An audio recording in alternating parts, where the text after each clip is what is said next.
Hello. Hello. Hello बच्चों, क्या हाल चाल, कैसे हो आप सारे के सारे बच्चे। बहुत बहुत स्वागत है आप सभी बच्चों का आपके अपने यूट्यूब चैनल के ऊपर जिसका नाम है फिजिक्स मैन। मैं इतने दिनों से गायब क्यों था, मैं क्यों वीडियोस नहीं बना रहा था, ऐसे सारे के सारे सवालों के जवाब दूंगा बट कुछ दिनों के बाद में। फिलहाल के लिए मैं चाहता हूं कि एक लंबा ब्रेक लगा है, उस ब्रेक का पूरा फायदा उठाया जाए, एक पूरे जोश और पूरे एनर्जी के साथ में हमारी क्लासेस को दोबारा से स्टार्ट किया जाए।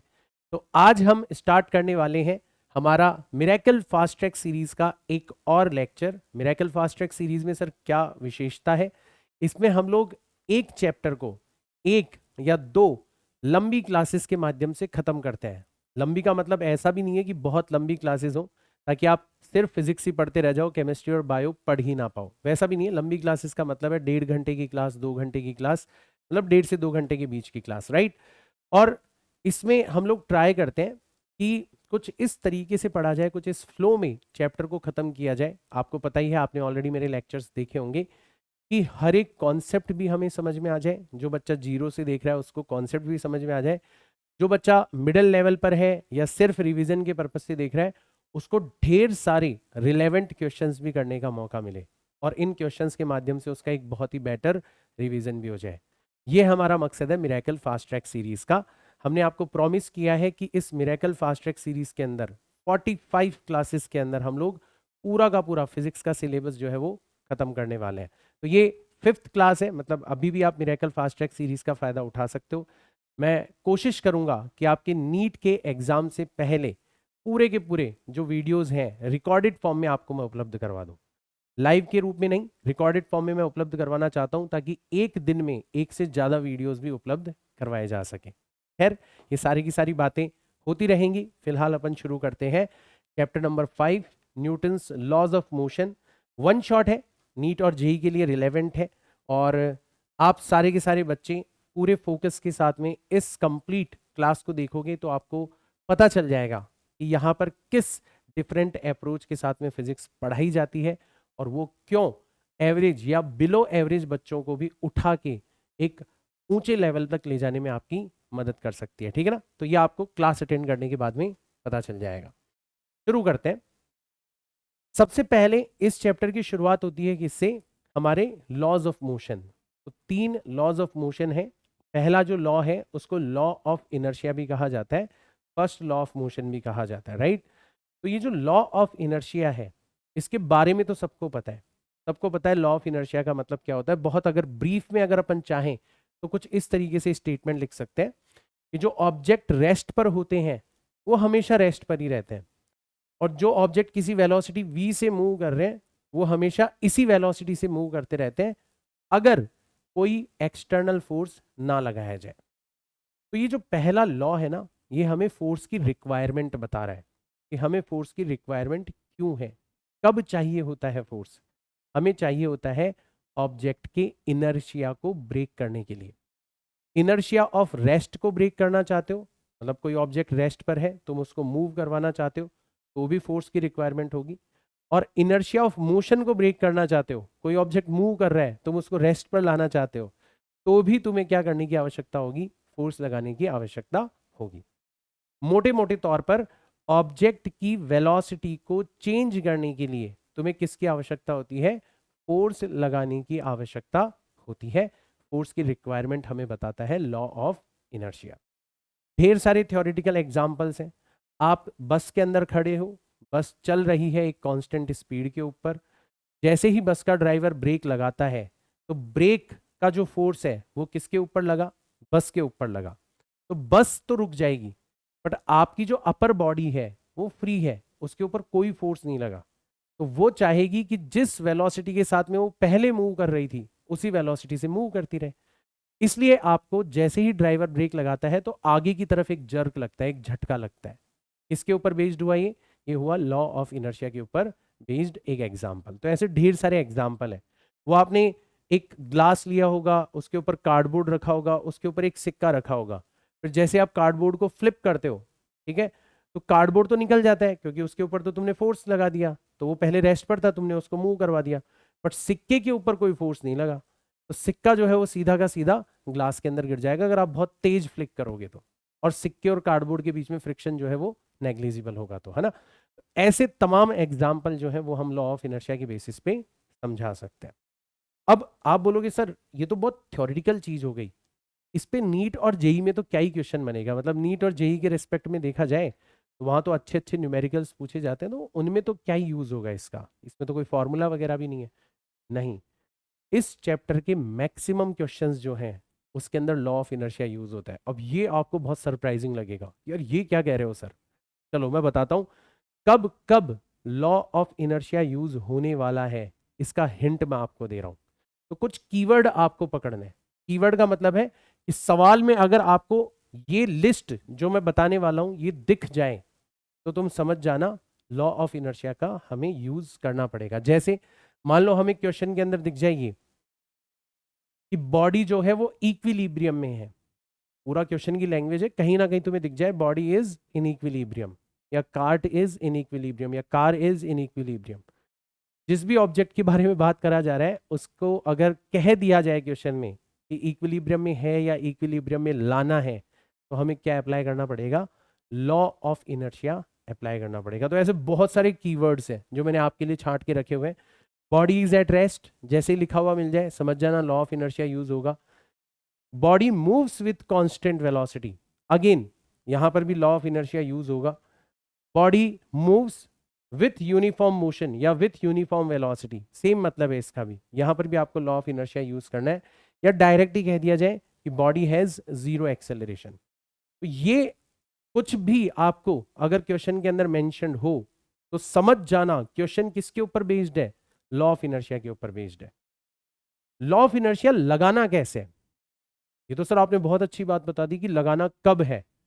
फिजिक्स में यही करना है आपको, आपके पास में कुछ लॉज हैं, आपको बस यही सीखना है मेरे साथ साथ में कि उन्हें कब लगाना है और कैसे लगाना है। मैं बोलता हूं इनको हथियार, तो कोई भी हथियार के ऊपर अगर मास्टरी हासिल करनी है तो दो ही तो चीजें चाहिए होती है। एक तो हथियार चलाना कब है, पता चले आप अपने ही देश के सैनिकों के ऊपर हथियार चलाने लग जाओ, गलत है ना वो। तो एक तो हथियार चलाना कब है और एक हथियार चलाना कैसे है, ये दो ही चीजें आपको जाननी है फिजिक्स के अंदर। पूरी फिजिक्स में आपको ऐसे ही सिखाऊंगा, राइट। तो कब लगाना है ये हमें पता पड़ गया। अब बात करते हैं how to use law of inertia, कैसे लगाना है। तो लॉ ऑफ इनर्शिया यही तो कहता है ना कि अगर ऐसा कुछ हो रहा हो, अगर ऐसा कुछ हो रहा हो तो नेट एक्सटर्नल फोर्स क्या होना चाहिए, जीरो होना चाहिए। अब नेट एक्सटर्नल फोर्स जीरो होना चाहिए, इसको हम कैसे यूज करेंगे, हम फोर्सेस को बैलेंस करेंगे।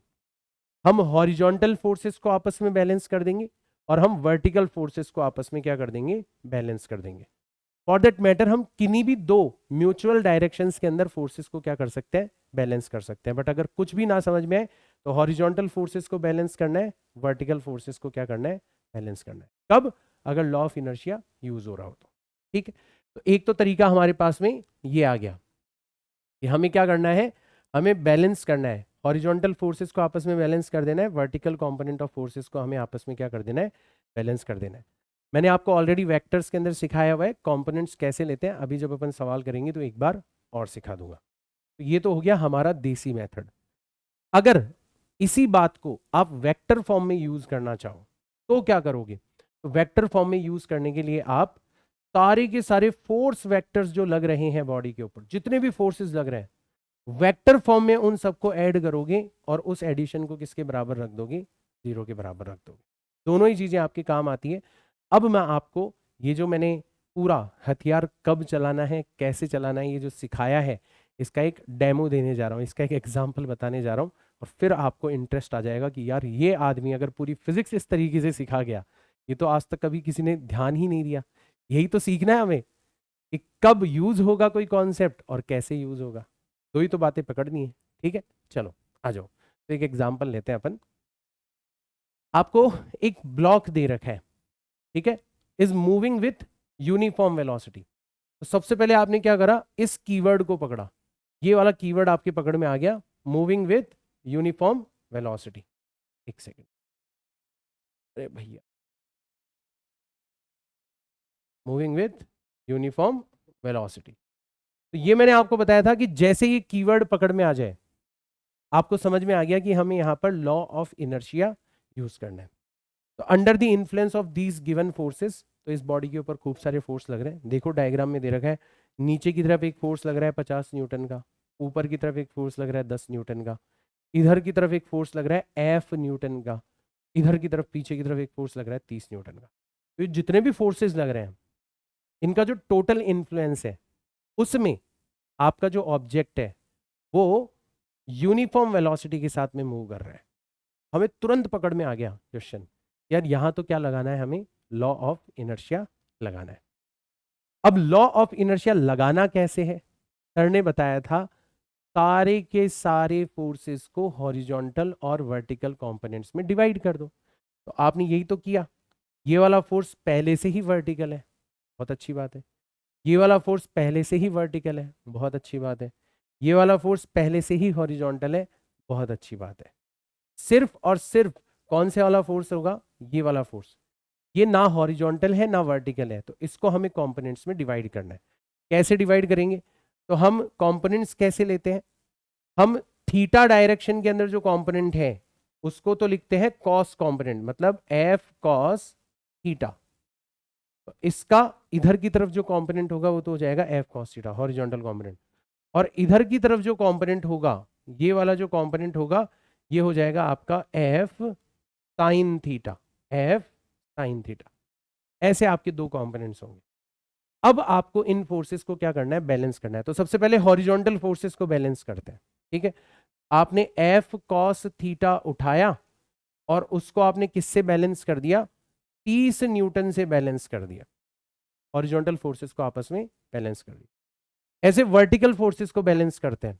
तो आपने एफ साइन थीटा देखा ऊपर की तरफ है, प्लस 10 ये भी देखा ऊपर की तरफ है।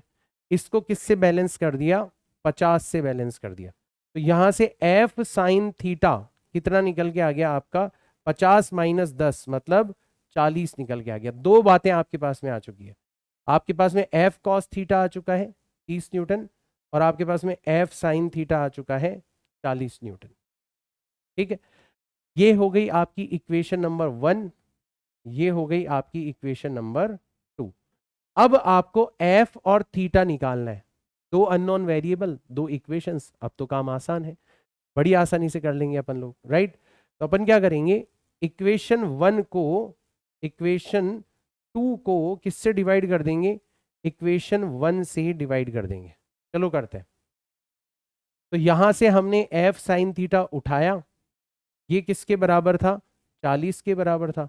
और यहां से हमने एफ कॉस थीटा उठाया और ये किसके बराबर था, 30 के बराबर था। इनको हमने आपस में क्या कर दिया, डिवाइड कर दिया। तो फायदा क्या हुआ, एफ से एफ कट गया, इधर 0 से 0 कट गया, तो टेन थीटा किसके बराबर आ गया, 4 डिवाइडेड बाय 3 आ गया। इसका मतलब पक्का थीटा कितना होना चाहिए, 53 डिग्रीज होना चाहिए, क्योंकि 10 53 डिग्री की 53 डिग्रीज की वैल्यू कितनी होती है, 4/3 होती है। कितना आसान हुआ। और जैसे ही हमारे पास में 10 थीटा आ गया 4/3, तो अब सारी चीजें आ गई।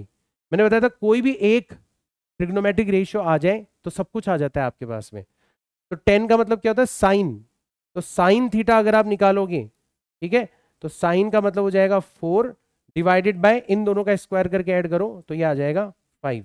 और ऐसे कॉस थीटा का मतलब कितना आ जाएगा, यहां पर आ जाएगा 3 डिवाइडेड बाय 5। ये सारी चीजें हमारे पास में आ गई। ट्राइंगल बना के करना सिखाया था ना आपको, वही वाली चीज है ये। हालांकि बहुत पहले सिखाया था, तो आपको एक बार देखना पड़ सकता है, बट हाँ ये काम अपन कर सकते हैं। ऐसे अपन ट्राइंगल बना लेते हैं। तो यहाँ पर अपने पास में 10 थीटा आ गया, ये रहा थीटा। 10 थीटा का मतलब होता है परपेंडिकुलर डिवाइडेड बाय बेस, और 4 और 3 है तो ये पक्का कितना हो जाएगा, 5 हो जाएगा। तो अब तुम चाहे जो निकाल सकते हो, तुम साइन थीटा निकाल सकते हो, तुम कॉस थीटा निकाल सकते हो, जो मर्जी जो चाहे निकाल सकते हो। अब देखो वापस से इसको यूज करते हैं अपन, वापस से इसको यूज करते हैं। एफ की वैल्यू अपन निकालना चाहते हैं। कॉस थीटा कितना है, 3/5 multiplied by 3 divided by 5। Overall किसके बराबर है, 30 के बराबर है। 3 से ये 10 बार कट गया, तो एफ की वैल्यू आ गई 5 × 10, दैट इज 50 न्यूटन। तो एफ कितना हो जाएगा आपका, 50 न्यूटन हो जाएगा। एक सिंपल सा क्वेश्चन, मतलब मैं बच्चों को यही सिखाना चाह रहा हूं इस क्वेश्चन के माध्यम से, कि तुम्हें लगता है कि लॉ ऑफ इनर्शिया जो है एक थ्योरेटिकल लॉ है, इसमें कोई फॉर्मूला नहीं है, इसके ऊपर कोई न्यूमेरिकल्स नहीं आते होंगे। मैं उल्टी बात बोल रहा हूँ। शायद इस न्यूटन्स लॉज ऑफ मोशन के अंदर जितने भी क्वेश्चंस बनते हैं, मैक्सिमम चांसेस फोर्सेस के इक्विलिब्रियम यानी कि लॉ ऑफ इनर्शिया के ऊपर बेस्ड होने के। ठीक है, आगे भी बहुत सारे क्वेश्चन आएंगे, तो आपको ये चीज़ ध्यान में रखना। अब तो पता पड़ गया ना कब लगाना है, कैसे लगाना है, दो बातें पता पड़ गई, हम खुश हैं। अब हम किसी भी सवाल के अंदर इसको यूज कर सकते हैं। तो एक हथियार जो है वो हमारा अच्छे से तैयार हो गया। आगे बढ़ते हैं यहाँ से। अब चलते हैं अपन एक और क्वेश्चन लेते हैं। Find the values of T1 and T2। ठीक है, if this particular object is stationary, मैंने लिखा नहीं है, ठीक है ना। If block is in equilibrium, है ना, ये पूरा क्वेश्चन बन गया आपका। ठीक है, तो यहां पे भी कीवर्ड पकड़ना है हमें। ये रहा हमारा कीवर्ड, ब्लॉक क्या है, इक्विलिब्रियम में है। इसका मतलब हम लॉ ऑफ इनर्शिया यूज कर सकते हैं। और कौन सी बड़ी बात है, कर लेंगे यूज। हमें सारे के सारे फोर्सेस को बैलेंस करना है, हॉरिजॉन्टल और वर्टिकल कंपोनेंट्स को। तो हमने देखा कि ये वाला फोर्स ऑलरेडी वर्टिकल है, कुछ भी करने की जरूरत नहीं है। ये वाला फोर्स ऑलरेडी हॉरिजॉन्टल है, कुछ भी करने की जरूरत नहीं। इसके हमें कंपोनेंट लेने हैं। इसका एक कंपोनेंट तो आएगा इस तरफ, कितना, T1 cos 30 डिग्री। ठीक है, cos 30 की वैल्यू कितनी होती है, √3/2। तो √3 टाइम्स T1 डिवाइडेड बाय 2। एक तो ये हो गया। ठीक है, और एक हो जाएगा हमारा ये वाला, एक हो जाएगा हमारा ये वाला T1 sin 30 हो जाएगा। और sin 30 की वैल्यू कितनी होती है, 1/2। तो ये हो जाएगा T1 डिवाइडेड बाय 2। ऐसे हमारे दो कंपोनेंट्स आ गए। और अब हम इन दोनों को बैलेंस कर लेंगे। तो बैलेंस करने पे हमें क्या मिलेगा, एक तो हमें T1 डिवाइडेड बाय 2, ये किससे बैलेंस होते हुए नजर आ जाएगा, 70 न्यूटन से बैलेंस होते हुए नजर आ जाएगा, 70 न्यूटन से। तो यहां से T1 की वैल्यू कितनी आ जाएगी, 140 न्यूटन आ जाएगी। पहली चीज तो हमने ये निकाल ली। ठीक है, और फिर जो T2 है वो किससे बैलेंस होते हुए नजर आ रहा है, वो T1 टाइम्स √3 डिवाइडेड बाय 2 से बैलेंस होते हुए नजर आ रहा है। इसका मतलब पक्का T2 की जो वैल्यू है, T1 की जगह मैंने रख दिया 140 मल्टीप्लाइड बाय √3 डिवाइडेड बाय 2। 2 से ये 70 टाइम्स चला गया, तो T2 की वैल्यू आ जाएगी आपकी 70 मल्टीप्लाइड बाय √3। बोलो कितना आसान हुआ है, नहीं हुआ। ठीक है, इस तरीके से आप T1 और T2 की वैल्यू निकाल सकते हो। तो तरीका तो यही अच्छा है और यही आसान भी है, क्योंकि इसको आप मल्टीपल जगह यूज कर सकते हो। इसका एक स्पेशल मेथड भी है जिसको अपन बोलते हैं लामीज थ्योरम, जिसको अपन बोलते हैं लामीज थ्योरम। ये भी मैं सिखा देता हूं, वरना बच्चे बोलेंगे कि सर तो देखो हमें एडवांस कॉन्सेप्ट सिखाते ही नहीं है। बेटा कोई कॉन्सेप्ट एडवांस नहीं होता, हर कॉन्सेप्ट की रिक्वायरमेंट होती है। जिसकी ज्यादा रिक्वायरमेंट है वो तुम्हारे लिए ज्यादा इंपॉर्टेंट है ना। बट फिर भी चलो, लामीज थ्योरम। लामीज थ्योरम में क्या होता है कि अगर तीन फोर्सेस इक्विलिब्रियम में होते हैं, तीन फोर्सेस अगर इक्विलिब्रियम में होते हैं, तो फोर्स जैसे हमने उठाया T1 डिवाइडेड बाय इसके सामने वाले एंगल का, जैसे T1 जो है ना, इसके सामने वाला एंगल कितना बन रहा है, 90 डिग्री बन रहा है। इसका हमें साइन लेना है। तो force divided by sine of angle in front of the force, force के जस्ट अपोजिट वाला एंगल। इसी तरीके से आपने लिया T2, तो T2 के सामने वाला एंगल देखो कौन सा बन रहा है, ये वाला एंगल कौन सा बन रहा है, तो 90 तो है ही, साथ ही साथ में 30 और है।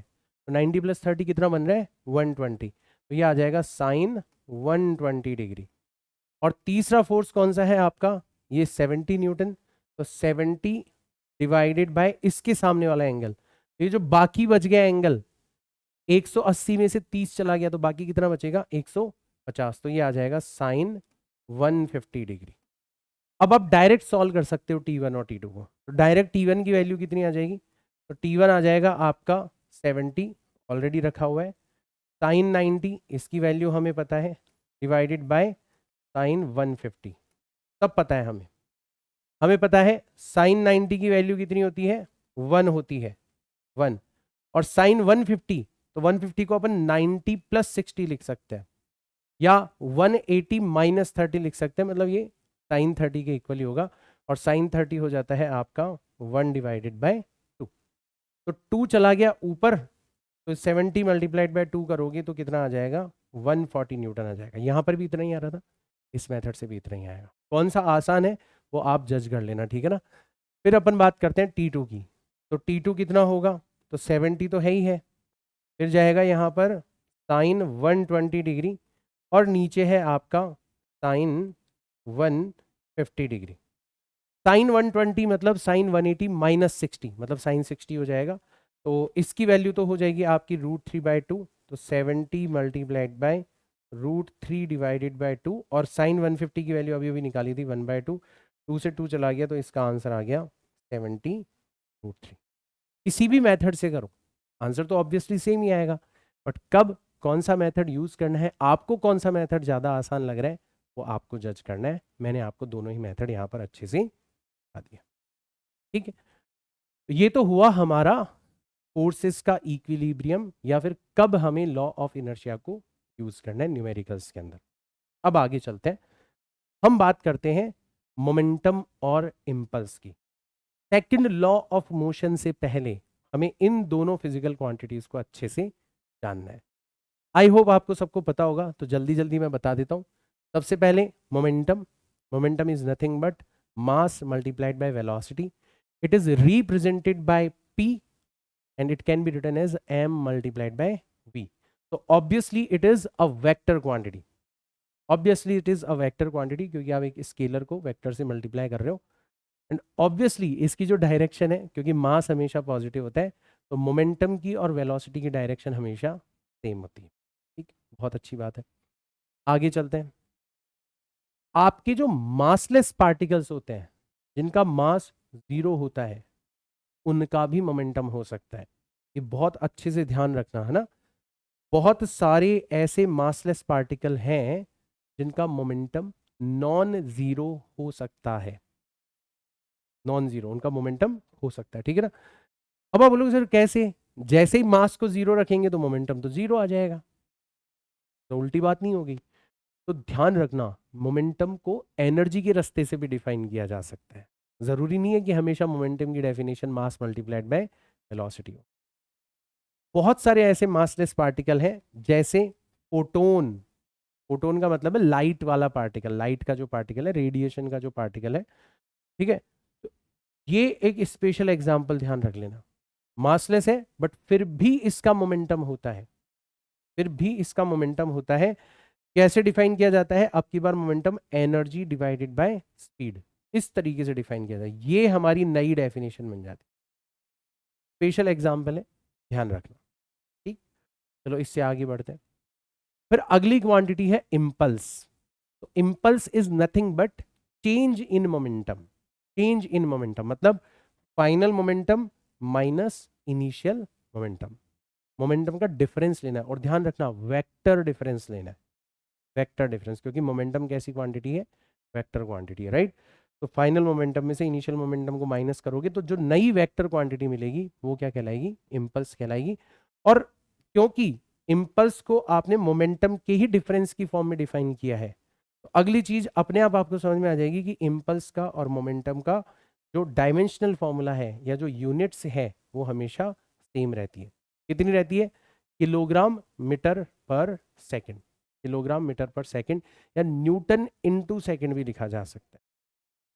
ध्यान रखना, जो एसआई यूनिट है, जो एसआई यूनिट है, उसको दोनों तरीके से लिखा जा सकता है, किलोग्राम इनटू मीटर पर सेकंड भी लिखा जा सकता है, या फिर न्यूटन इनटू सेकंड ये भी लिखा जा सकता है ना। अभी आप देखोगे फोर्स से कैसे रिलेशन है, अभी तक तो अपन फोर्स को जानते ही नहीं है ना, जैसे फोर्स डिफाइन करेंगे तो आपको ये रिलेशन भी पता चल जाएगा। तो ये हो गए हमारे मोमेंटम एंड इम्पल्स, ठीक। अब इन दोनों क्वांटिटीज को अच्छे से जान लेने पर हम तैयार हैं हमारे सेकंड लॉ ऑफ मोशन के बारे में बात करने के लिए। अगर बहुत ब्रीफ में बात करी जाए तो जो सेकंड लॉ ऑफ मोशन है वो फोर्स को डिफाइन करता है। पहला लॉ क्या करता था, फोर्स का रिक्वायरमेंट बताता था कि फोर्स की जरूरत कहाँ है। दूसरा लॉ क्या कर रहा है, फोर्स को डिफाइन कर रहा है कि फोर्स क्या है। कैसे डिफाइन कर रहा है, force is defined as the rate of change in momentum with respect to time.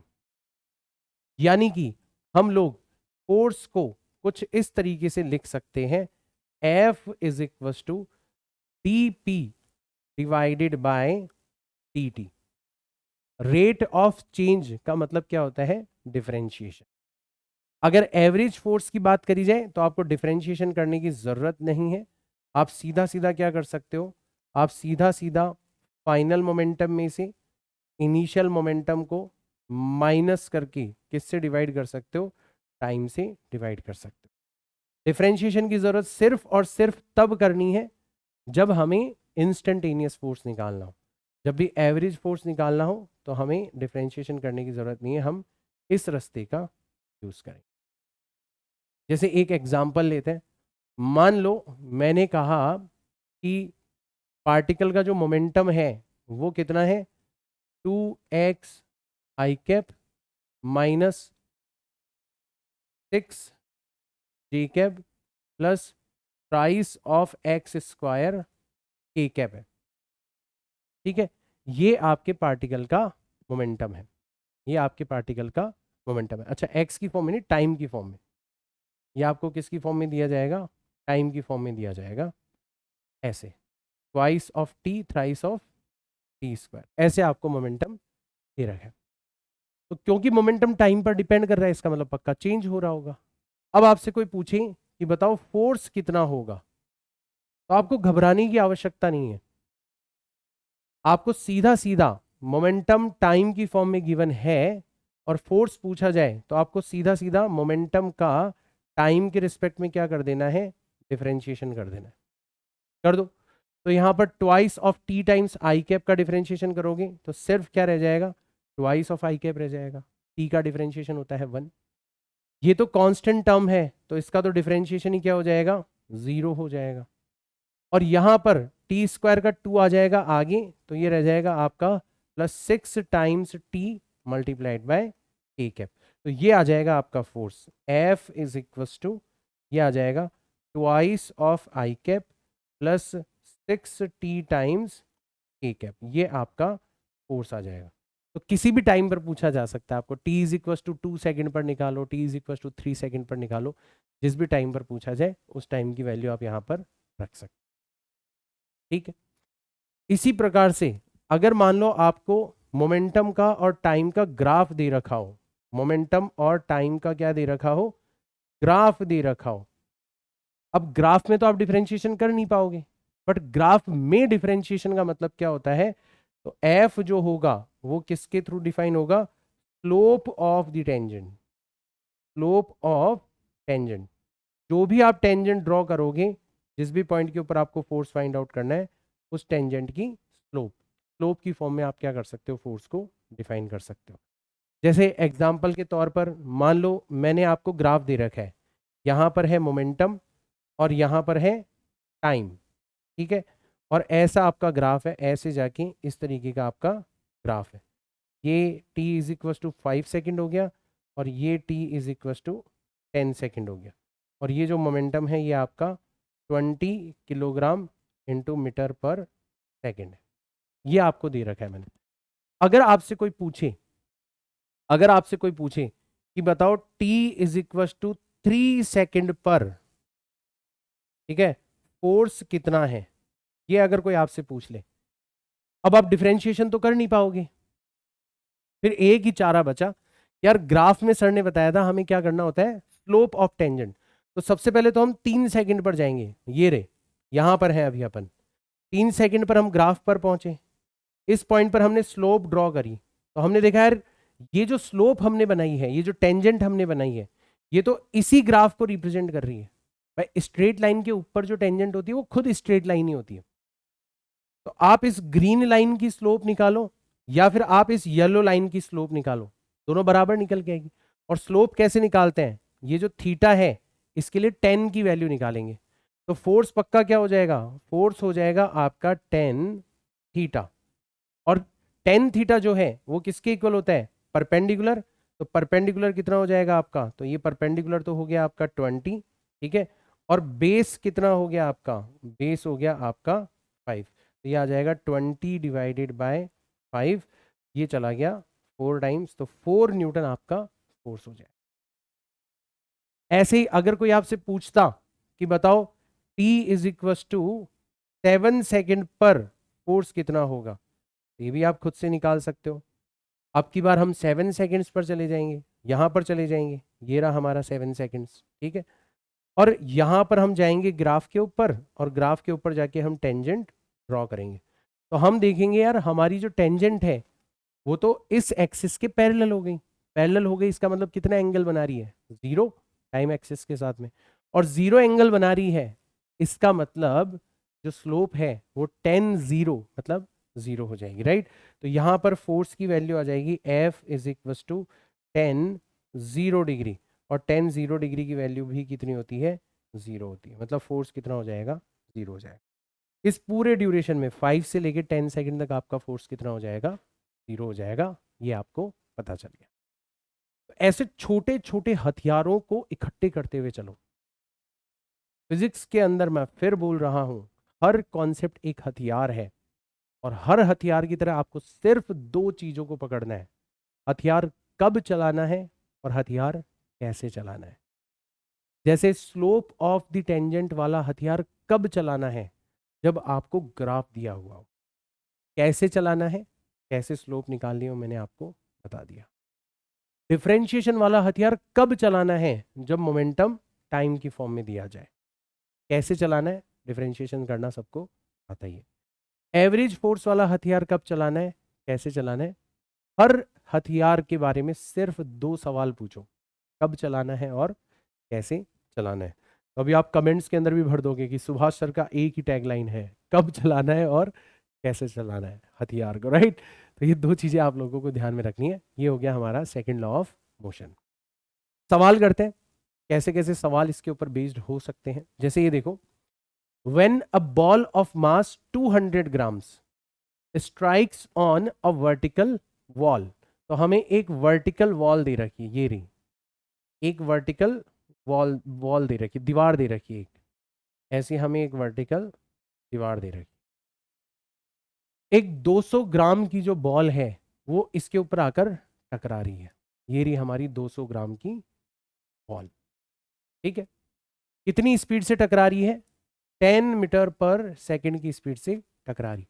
ऐसे आके 10 मीटर पर सेकंड की स्पीड से आके इससे टकरा रही है, 10 मीटर पर सेकंड की स्पीड से टकरा रही है।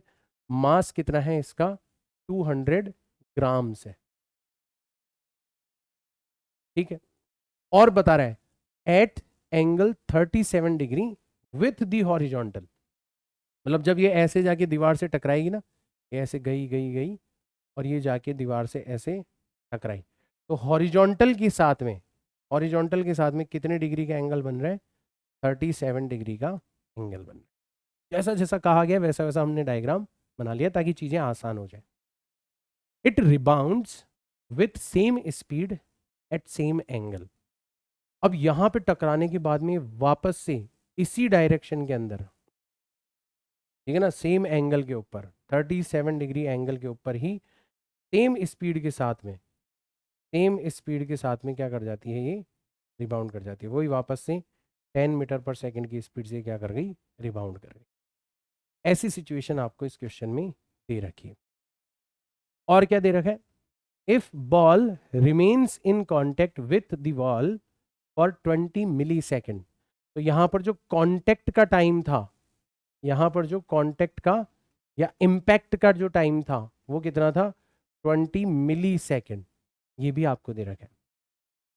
आपसे पूछा गया है कि बताओ force applied by the ball on the wall कितना होगा, बॉल के द्वारा वॉल पर कितना फोर्स लगाया जाएगा।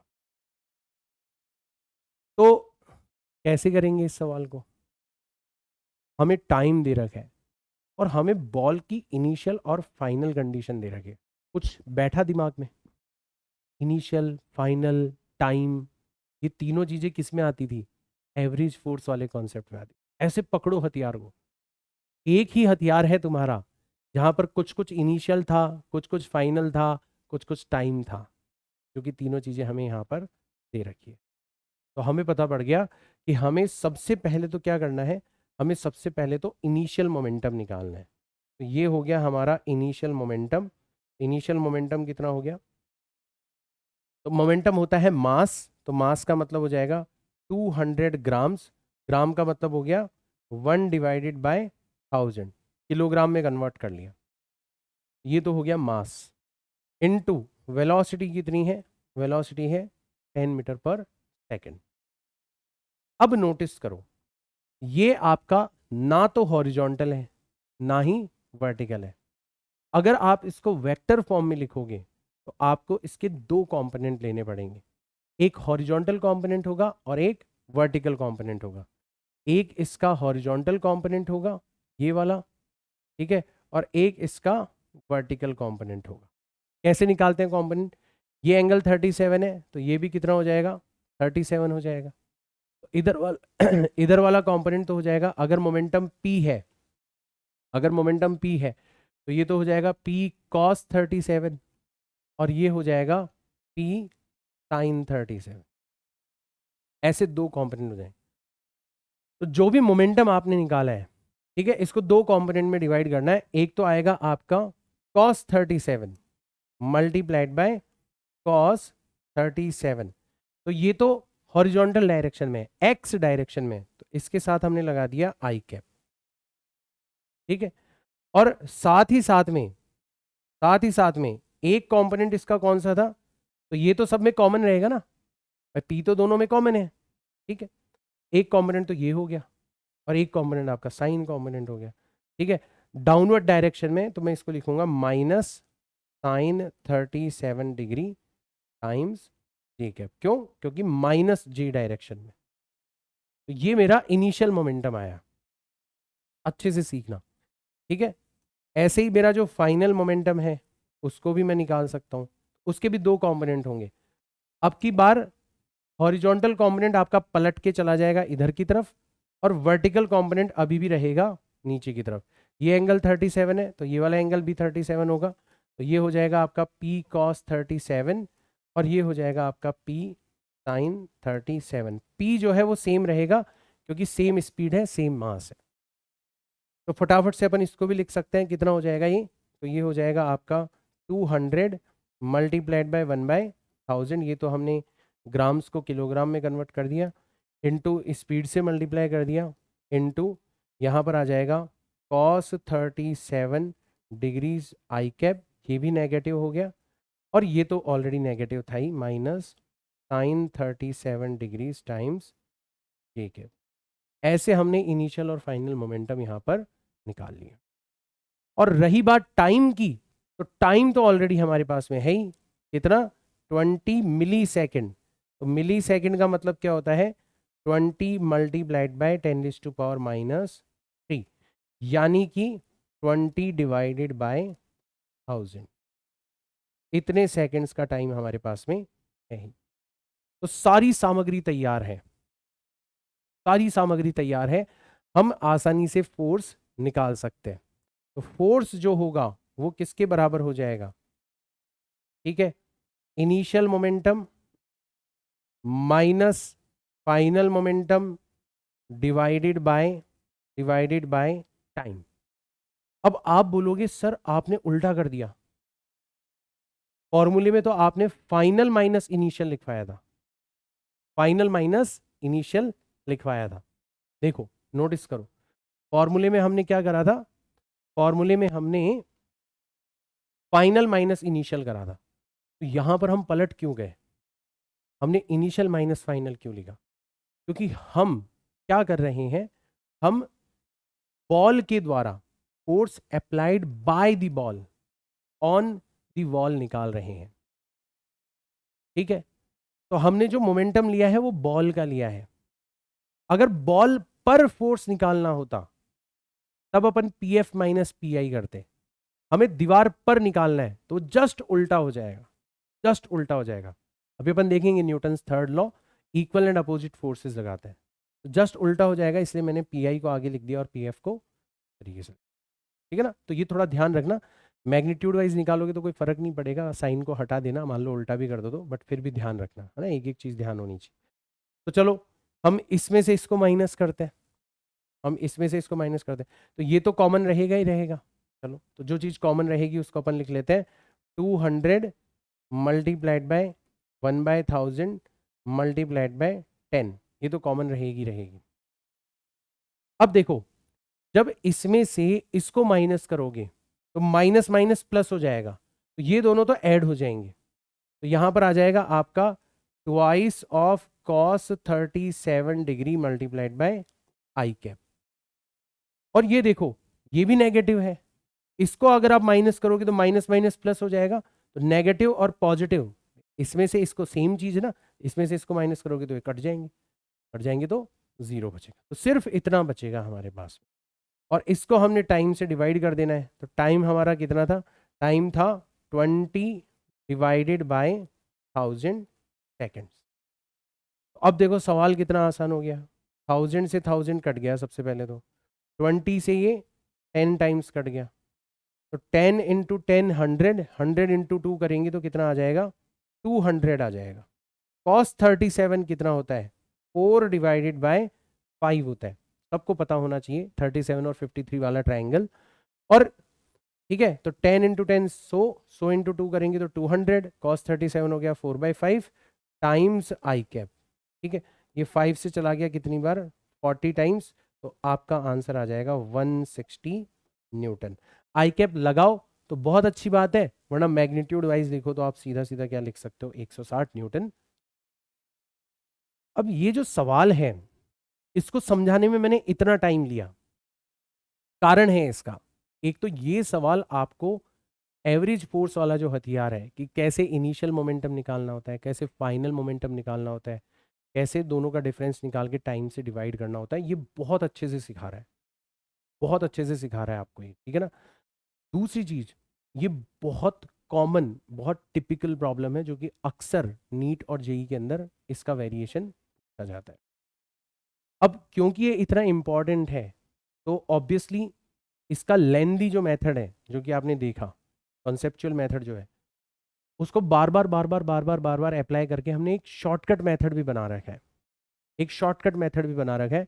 तुम चाहो तो डायरेक्ट वो शॉर्टकट मेथड भी लगा सकते हो।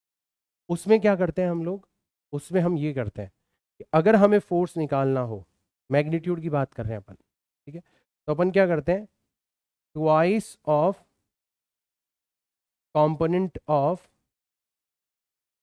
इसका कंपोनेंट ऑफ मोमेंटम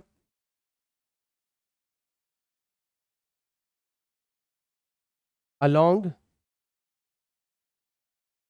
नॉर्मल, और इसको हमें किससे डिवाइड कर देना है, इसको हमें कांटेक्ट टाइम से क्या कर देना है डिवाइड कर देना है, कांटेक्ट टाइम से हमें क्या कर देना है डिवाइड कर, डायरेक्ट मेथड है, कुछ भी करने की जरूरत नहीं है। जो भी तुम्हारा मोमेंटम है इसके दो कंपोनेंट होंगे, एक तो दीवार के पैरेलल होगा और एक दीवार के नॉर्मल होगा। तुम्हें कौन सा लेना है, तुम्हें दीवार के नॉर्मल वाला कंपोनेंट लेना है, मतलब ये वाला कंपोनेंट लेना है, कितना p cos 37, तो डायरेक्ट हो गया, ये डायरेक्ट हो गया। 2 मोमेंटम हो गया आपका 200 ग्राम, ग्राम का मतलब हो गया 200 divided by 1000 multiplied by speed कितनी दे रखी है आपको 10 मीटर पर सेकेंड। और कौन सा कंपोनेंट लेना है कॉस कंपोनेंट, जो नॉर्मल कंपोनेंट है वो लेना है, तो वो एंगल के हिसाब से देख लेना, ठीक है ना। ये एंगल 37 ये 37 है, तो ये कौन सा कंपोनेंट हो जाएगा कॉस, बस इतना सा काम करना है। तो ये आ जाएगा आपका कॉस 37, ठीक है, कॉस 37, ठीक है। आई कैप लिखो तो बहुत अच्छी बात है, हमने तो बस p cos 37 लिखना था वो हमने लिख दिया, और इसको हमने किससे डिवाइड कर देना है टाइम से, तो कांटेक्ट टाइम दे रखा है आपका 20 डिवाइडेड बाय 1000 हो गया। यहाँ पर भी 1000 से 1000 कट जाएंगे, 20 से ये 10 टाइम्स कट जाएगा, 10 इंटू 10 100, 100 इंटू 2 200, और cos 37 अगेन 4/5 होता है। तो यहाँ से भी आंसर निकालोगे तो एग्जैक्ट आंसर निकल के आएगा, एग्जैक्ट आंसर निकल के आएगा 160। कैलकुलेशन वगैरह एक बार फिर से देख लेना, हो सकता है कोई मिस्टेक हो गई हो, ठीक है ना, उसके लिए मैं गारंटी नहीं देता। तो ये अपना मेथड है कि अपन जब भी किसी चीज को बहुत अच्छे से कंसेप्चुअली सीखते हैं तो एक काम और करते हैं उसके साथ साथ, अगर उसमें कोई पैटर्न है, अगर उसका कोई शॉर्टकट बनाया जा सकता है तो वो भी हम आपको बताते हैं, हर बार बताते हैं, ठीक है ना। तो ये चीज़ आप लोगों को मतलब जैसे जैसे लेक्चर्स आते जाएंगे तो पता पड़ जाएगा, बट दोनों की अपनी इंपॉर्टेंस है, फुल मेथड की, कंसेप्चुअल मेथड की भी और शॉर्टकट मेथड की भी, राइट। और देखो बिल्कुल डिट्टो प्रॉब्लम है, ठीक है, ये थोड़ी बच्चों को कठिन लगती है।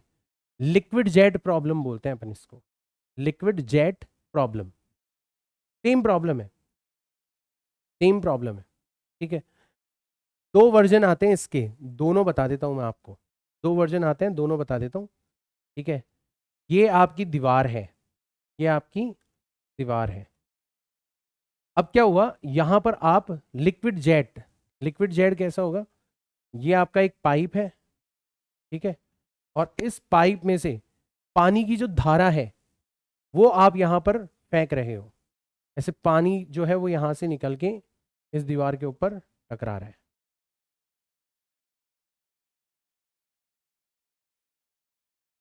ठीक है। अब नॉर्मली क्या होता है, पानी जैसे जाके टकराता है दीवार से तो दीवार से जाके ऐसे स्प्लैश हो जाता है, ठीक है, स्प्लैश हो जाता है। एक तो ये वाली प्रॉब्लम आती है कि जो लिक्विड जेट है वो गया और दीवार पे जाके बिखर गया, मतलब रुक गया, ठीक है। इसका एक दूसरा वर्जन भी है, इसका एक दूसरा वर्जन भी है। कौन सा वाला वर्जन है, ये वाला वर्जन भी है।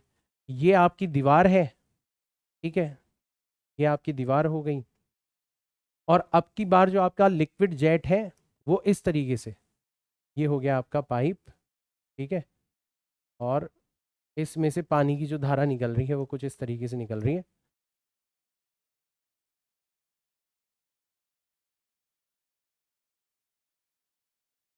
ठीक है, ऐसे निकल रही है और टकरा के एज इट इज ऐसे लौट जा रही है,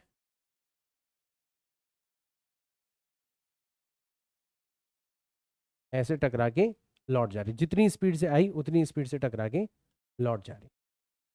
दोनों तरीके की प्रॉब्लम्स अब तो हमें करना ही गया, बट इसको थोड़ा सा बच्चे क्या करते हैं, घबरा जाते हैं इससे, क्यों, क्योंकि इसमें हमें डायरेक्ट मास नहीं दिया जाता, जैसे पिछले वाला जो एग्जाम्पल था उसमें तो हमें मास दिया जाता है, इसमें मास नहीं दिया जाता, हमें क्या क्या दिया जाता है, हमें इसमें दी जाती है डेंसिटी, जिसको अपन लिखते हैं रो, ये दी जाती है। और क्या दिया जाता है हमें, हमें स्पीड दी जाती है, कितनी स्पीड से ये जो लिक्विड जेट है ये पानी फेंक रहा है, वो हो जाएगी हमारी। और इसकी फॉर्म में हमें क्या निकालना होता है, फोर्स ऑन वॉल निकालना होता है, फोर्स ऑन वॉल निकालना होता है। यहां पर भी हमें क्या दिया जाएगा, सेम चीज दी जाएगी, हमें डेंसिटी दे दी जाएगी, ठीक है, कितनी, रो, हमें स्पीड दे दी जाएगी कितनी, v, और साथ ही साथ में हमें एंगल दे दिया जाएगा, कितना हो गया, थीटा, एंगल मतलब ये वाला एंगल, ये एंगल कितना हो गया हमारा, थीटा हो गया, ठीक।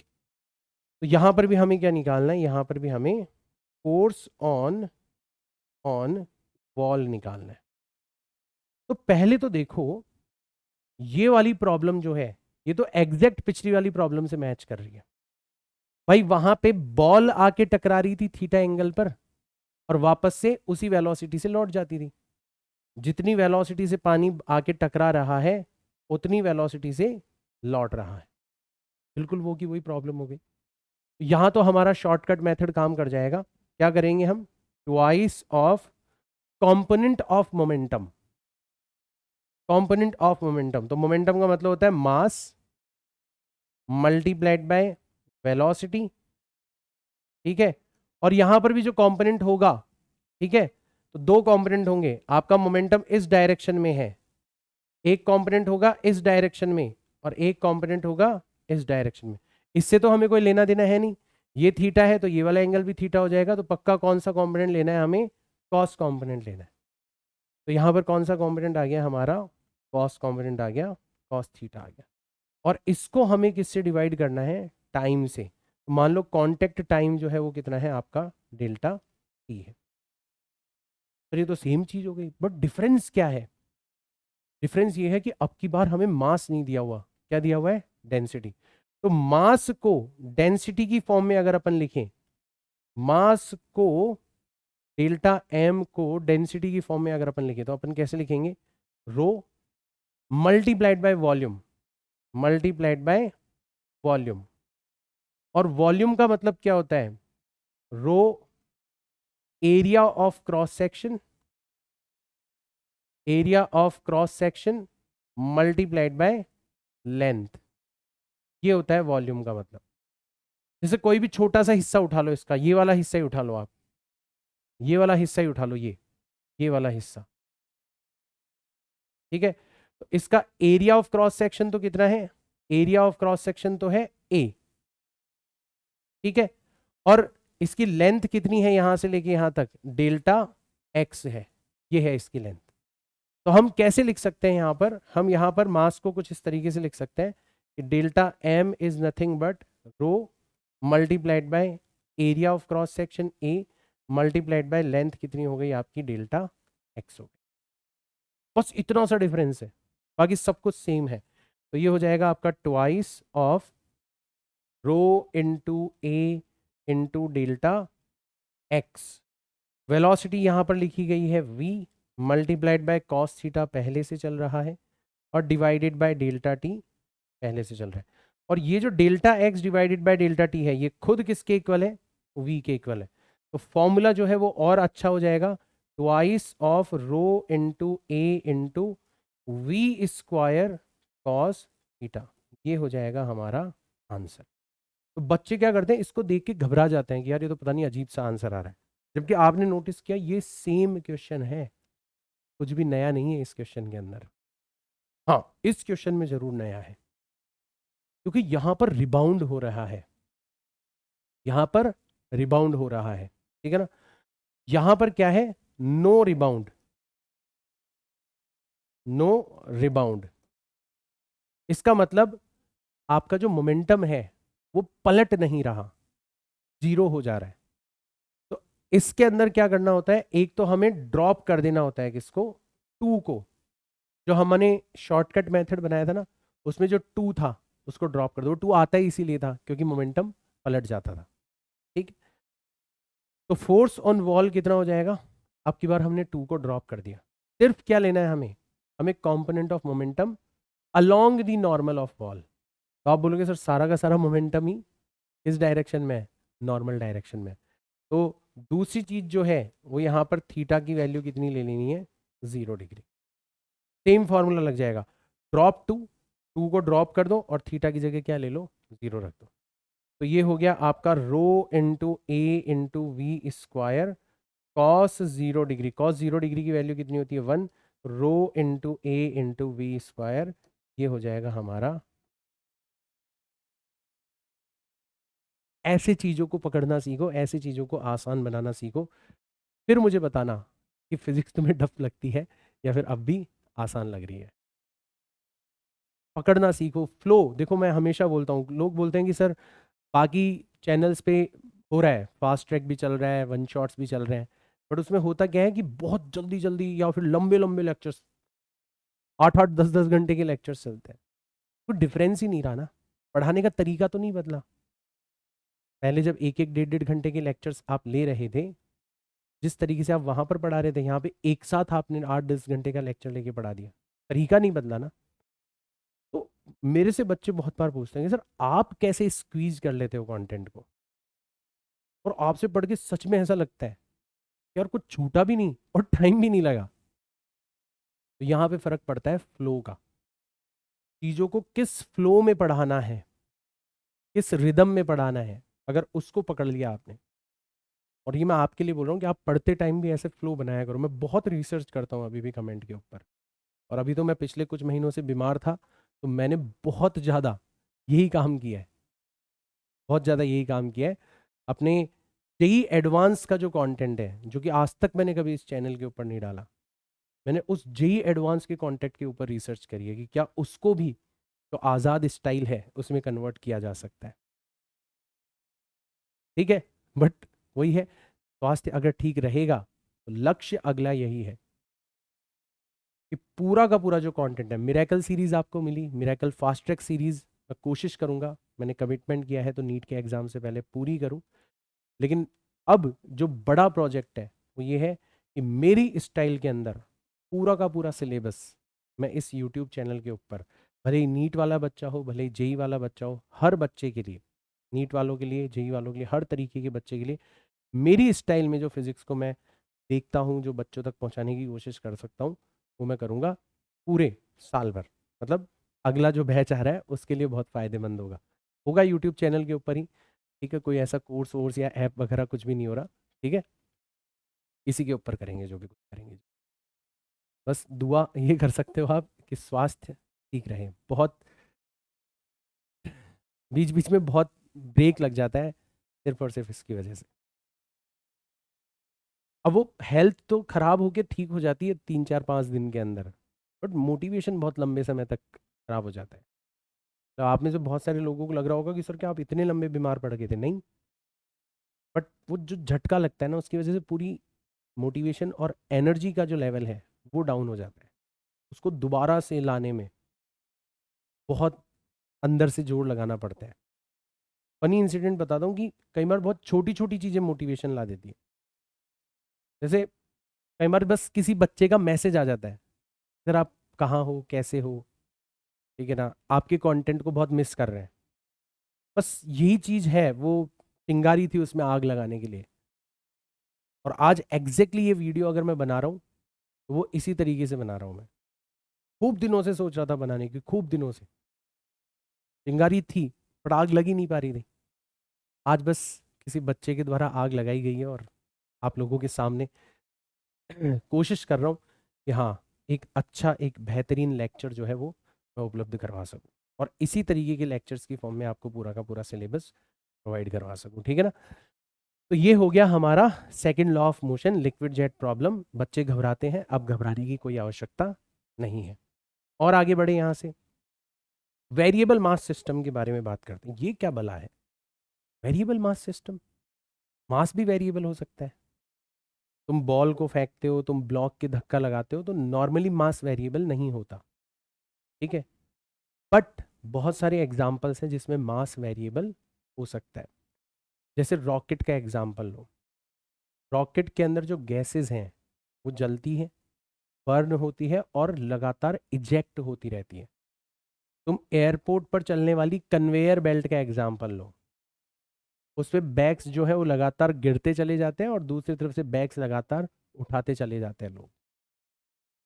तो वेरिएबल मास सिस्टम किस तरीके से नीट और जेई के अंदर पूछा जाता है वो मैं आपको बताता हूँ।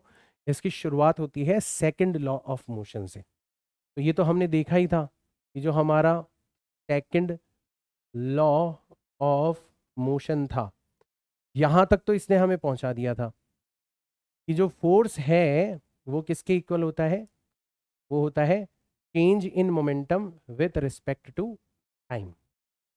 Change in momentum with respect to time. अब कहानी को आगे बढ़ाते हैं। मोमेंटम के अंदर दो चीजें होती है, मास एंड वेलोसिटी। इन दोनों का प्रोडक्ट होता है मोमेंटम।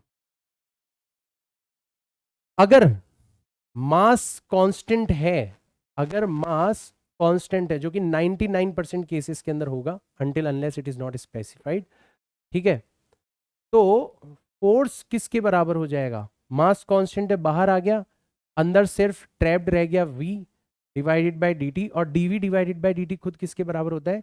एक्सेलरेशन के। तो ये हो जाएगा m इंटू ए। तो यहां पर एक गलत फहमी भी पकड़ो।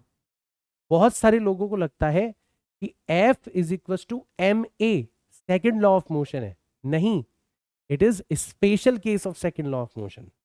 सेकेंड लॉ ऑफ मोशन तो ये रहा, ये रहा, इसका एक केस है F is equal to m a when mass is constant. अच्छा, यहां पर मास कांस्टेंट था, वेलोसिटी जो थी वो वेरिएबल थी। इसका उल्टा केस बनाते हैं।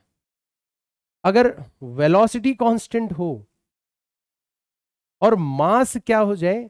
वेरिएबल हो जाए, मास क्या हो जाए, वेरिएबल हो जाए, तो फिर उल्टा काम होगा। अब की बार वेलोसिटी जो है वो बाहर आ जाएगी, ठीक है, और अंदर कौन रह जाएगा आपका, d m divided by d T.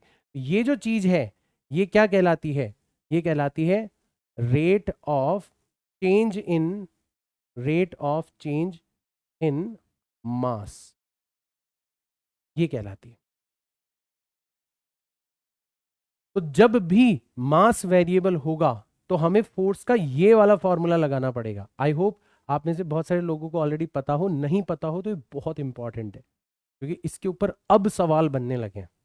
सवाल हालांकि बहुत आसान है, मैं आपको बताऊंगा, बट ध्यान रखना है, ठीक है। कैसे कैसे सवाल बनते हैं, तो एक तो प्रॉब्लम होती है जिसको अपन बोलते हैं moving conveyor belt problem, moving conveyor belt problem, ठीक है। इसमें क्या होता है, इसमें आपको एक कन्वेयर बेल्ट दी जाती है, ये रही आपकी कन्वेयर बेल्ट, ठीक है। ऐसे ही,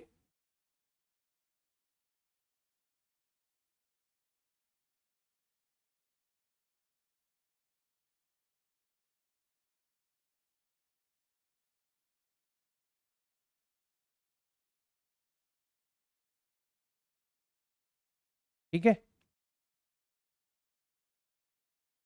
ऐसी कन्वेयर बेल्ट है, तो ये इसके ऊपर क्या कर रही है, मूव कर रही है। अब नॉर्मली ये जो कन्वेयर बेल्ट है ये कांस्टेंट वेलोसिटी से मूव करती है। कितनी वेलोसिटी से मूव कर रही है, ये कांस्टेंट वेलोसिटी v से मूव कर रही है, और इसके ऊपर लगातार आप सामान डालते चले जाते हो, स्लरी, मतलब ये कंस्ट्रक्शन में भी यूज होती है, लगातार आप क्या करते चले जाते हो, सामान डालते चले जाते हो, ठीक है। यहां पर आप लगातार क्या करते जा रहे हो, ये जो सामान है, ये जो स्लरी है, ये डालते जा रहे हो, और फिर ये जो स्लरी है ये जाके अपने रेस्पेक्टिव प्लेस के ऊपर क्या होती चली जाती है, इस तरीके से गिरते चली जाती है। ऐसी ऐसी प्रॉब्लम है।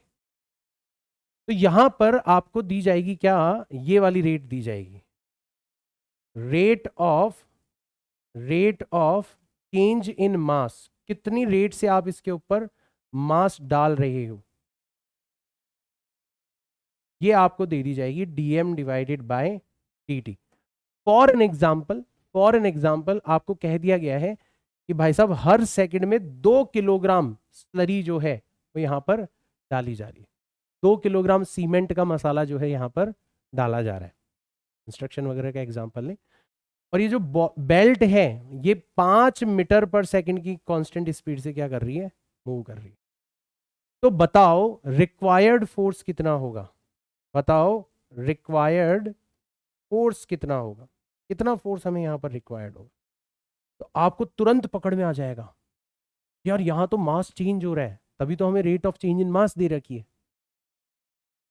ठीक है। तो डायरेक्ट आपको ये वाला फॉर्मूला लगाना है, v times dm divided by dt। v कितना दे रखा है आपको, 5 दे रखा है, और dm बाई dt कितना दे रखा है आपको, 2 किलोग्राम पर सेकंड दे रखा है। तो 5 × 2 करेंगे तो 10 न्यूटन फोर्स की रिक्वायरमेंट होगी। इवन दो इस कांस्टेंट वेलोसिटी को बनाए रखने के लिए भी, क्योंकि मास वेरिएबल है, हमें फोर्स की रिक्वायरमेंट, लोगों को लगता है कि वेलोसिटी कांस्टेंट है इसका मतलब फोर्स की रिक्वायरमेंट नहीं है। पकड़ो इस एग्जांपल को, इवन वेलोसिटी कांस्टेंट होने पर भी, वेलोसिटी कांस्टेंट होने पर भी फोर्स की रिक्वायरमेंट हो सकती है, कब, व्हेन मास इज वेरिएबल। और ऐसे जो काउंटर एग्जांपल होते हैं ना, बहुत काम के होते हैं, असर्शन रीजन के जो क्वेश्चंस आते हैं वहां पर ऐसी छोटी छोटी चीजों को पकड़ा जाता है, ठीक है। तो अपना जो शुरुआती स्टेटमेंट था कि सर वेलोसिटी को चेंज करने के लिए फोर्स की रिक्वायरमेंट होती है ठीक है ना, वेलोसिटी अगर चेंज करनी है तो फोर्स की रिक्वायरमेंट होगी, अगर वेलोसिटी कांस्टेंट है तो फोर्स कितना हो जाएगा, 0 हो जाएगा।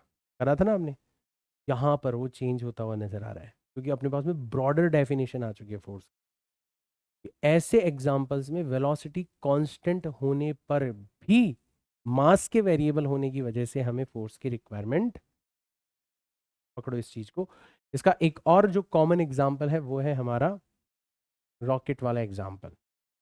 रॉकेट प्रोपल्शन बहुत सिंपल मॉडल अपन लेते हैं अभी, बहुत सिंपल वाला मॉडल है, ठीक है। तो इसमें क्या होता है, अपन बहुत ज़्यादा डिटेल डिस्कशन में नहीं जाएंगे, बहुत ज़्यादा इसके जो कॉम्प्लेक्स मॉडल्स हैं उसके ऊपर बात नहीं करेंगे अपन। इसमें ये जो रॉकेट है, इस रॉकेट में से गैसेस बर्न होके लगातार क्या होती रहती है, इजेक्ट होती रहती है इस तरीके से,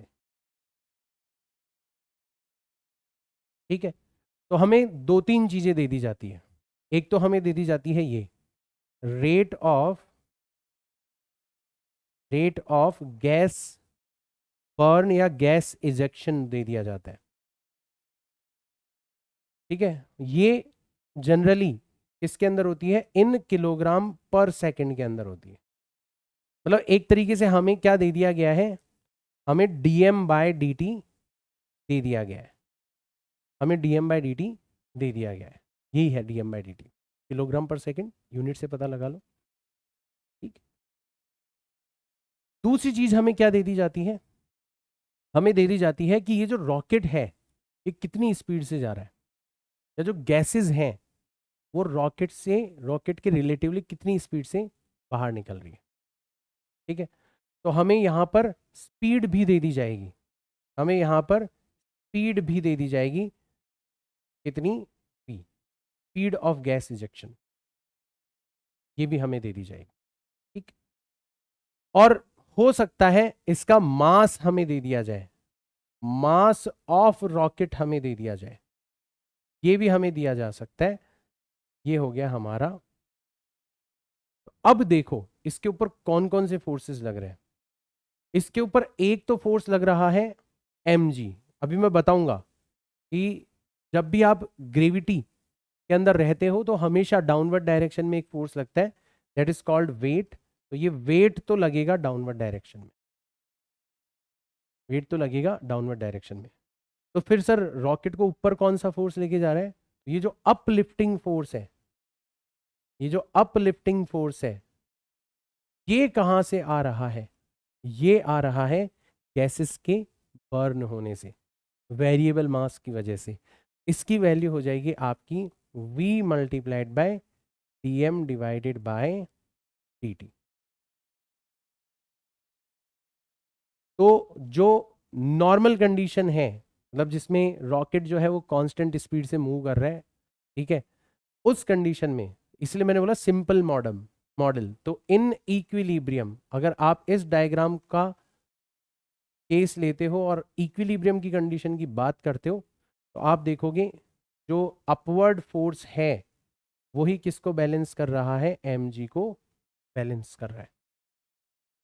यानी कि आपका v times dm by dt जो है यही किसके इक्वल है, यही mg के इक्वल है। एक एग्जाम्पल लें, पूरा का पूरा लैंग्वेज लिखा रहेगा बट यहाँ पर अपन एग्जाम्पल ले लेते हैं कि एक रॉकेट है जिसका मास आपको कितना दे रखा है, 1000 किलोग्राम दे रखा है। कितना दे रखा है, 1000 किलोग्राम, ठीक। और ये जो है ये कितनी स्पीड से मूव कर रहा है, ये मूव कर रहा है 500 मीटर पर सेकंड। इतनी स्पीड से मूव कर रहा है, बहुत तेज स्पीड हो गई, ठीक है। तो बताओ रेट ऑफ गैस बर्न क्या होगा, गैसेस किस रेट से बर्न हो रही होंगी। कुछ नहीं करना, सीधा सीधा आपके पास में सामान रखा हुआ है, आपको v दिया हुआ है कितना, 500 मीटर पर सेकंड, dm/dt आपको निकालना है, और m इंटू जी मतलब 1000 मल्टीप्लाइड बाय जी कितना है, 10 लेता है। तो ये हो जाएगा आपका 500 से 2 टाइम्स गया, तो dm डिवाइडेड बाय dt मतलब जो रेट ऑफ गैस बर्न है वो आ गया 20 किलोग्राम पर सेकंड। अगर आपको रॉकेट को इतनी स्पीड के ऊपर उड़ाना है, 1000 किलोग्राम के रॉकेट को, इस रेट से आपकी गैसेस जो है वो बर्न होनी चाहिए। वेरी सिंपलिस्टिक मॉडल, मतलब रॉकेट का जो एक्चुअल कैलकुलेशन है उसमें और बहुत सारे फैक्टर्स होते हैं और बहुत सारी कैलकुलेशंस होती है। लगातार गैसेस बर्न होकर बाहर निकल रही है तो ओवरऑल सिस्टम का मास जो है वो वेरिएबल होता है। पहले हुआ करता था सिलेबस में, अभी अपन उसको नेग्लेक्ट कर सकते हैं। अभी सिर्फ वेरिएबल मास सिस्टम के ऊपर जो क्वेश्चंस पूछे जा रहे हैं, खासकर मैं अगर नीट की बात करूं, इस लेवल तक आपसे क्वेश्चंस पूछे जा रहे हैं, ये आपको बहुत अच्छे से आना चाहिए, ये आपको बहुत अच्छे से आना चाहिए, राइट। तो ये सब चीज़ें बच्चों को टफ लगती है, डिफिकल्ट लगती है। अब मुझे आप बताओ, इनमें से डिफिकल्ट कौन सी चीज़ लग रही है आपको?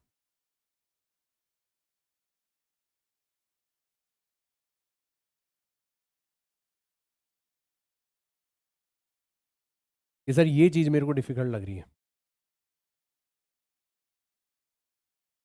चलो आगे बढ़ते हैं।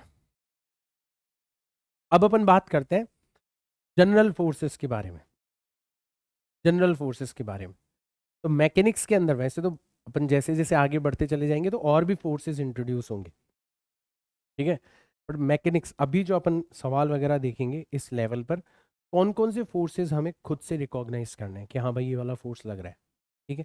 तो सबसे पहला फोर्स है वेट, या इसको अपन ग्रेविटेशनल ग्रेविटेशनल पुल भी कहते हैं। हर प्लेनेट जो है वो ऑब्जेक्ट्स को अपनी तरफ खींचता है, अपने सेंटर की तरफ खींचता है, that is known as weight, ठीक है। तो इसके बारे में दो ही चीज़ें ध्यान में रखनी है। एक तो जो मैग्नीट्यूड है वो इसका फिक्स होता है, कितना होता है, mass multiplied by gravitational acceleration. Earth की बात करें तो जी की वैल्यू आप 10 ले सकते हो, वैसे 9.8 होती है, सबको पता है, छोटी छोटी बातें, मैं ज़्यादा डिटेल में नहीं जाऊंगा। और रही बात डायरेक्शन की, तो डायरेक्शन होती है आपकी डाउनवर्ड्स। अब ये जो डाउनवर्ड्स है ना, ये कहना वैसे तो गलत है, क्योंकि एक्चुअल डाउन जो डायरेक्शन होती है वो towards the centre of planet होती है, towards the centre of planet होती है वैसे तो। बट क्योंकि अपन प्लेनेट वगैरह दिखाते नहीं है, मतलब टेबल वगैरह दिखाएंगे तो ठीक है, हमेशा सेंटर जो होगा वो डाउनवर्ड डायरेक्शन में। ये आपका पहला फोर्स है, हमेशा लगेगा जब भी आप किसी सिचुएशन के साथ में डील कर रहे होंगे जहां पर ग्रेविटी प्रेजेंट है। किसी प्लेनेट के ऊपर ही करोगे ना एक्सपेरिमेंट वगैरह, तो ग्रेविटी हमेशा रहेगी, ठीक है। एक तो हो गया हमारा फिक्स। दूसरा जो फोर्स है जो कि हमेशा लगेगा, मतलब हमेशा का मतलब है इसकी तरह नहीं, जिसके बारे में एक शर्त है जो कि आपको ध्यान में रखनी है, ठीक है ना। इसको अपन बोलते हैं नॉर्मल कांटेक्ट फोर्स, इसको अपन बोलते हैं नॉर्मल कांटेक्ट फोर्स। कब लगता है, पहला क्वेश्चन, कब लगता है? when two objects are two objects are in contact। भाई नाम में कांटेक्ट है तो ये तो सबको याद रह ही जाएगा कि जब भी दो ऑब्जेक्ट आपस में कांटेक्ट में हो and are pressing against each other, situation ऐसी बन रही है जैसे वो दोनों एक दूसरे को क्या कर रहे हैं, दबा रहे हैं, जैसे वो दोनों एक दूसरे को क्या कर रहे हैं, दबा रहे हैं। जैसे टेबल के ऊपर बुक रखी हुई है, तो टेबल और बुक कांटेक्ट में है, और फील हो रहा होगा आपको कि बुक जो है वो टेबल को दबाने की कोशिश कर रही है, एक दूसरे के अगेंस्ट प्रेस कर रहे हैं। तो ये तो हो गई कंडीशन कि जब भी ऐसी कंडीशन बन रही हो हमें नॉर्मल कांटेक्ट फोर्स लगाना है, ठीक है। फिर वही सर लगाएंगे तो हमें दो चीजों की आवश्यकता होगी, एक तो हमें इसके मैग्नीट्यूड की आवश्यकता होगी, ठीक है।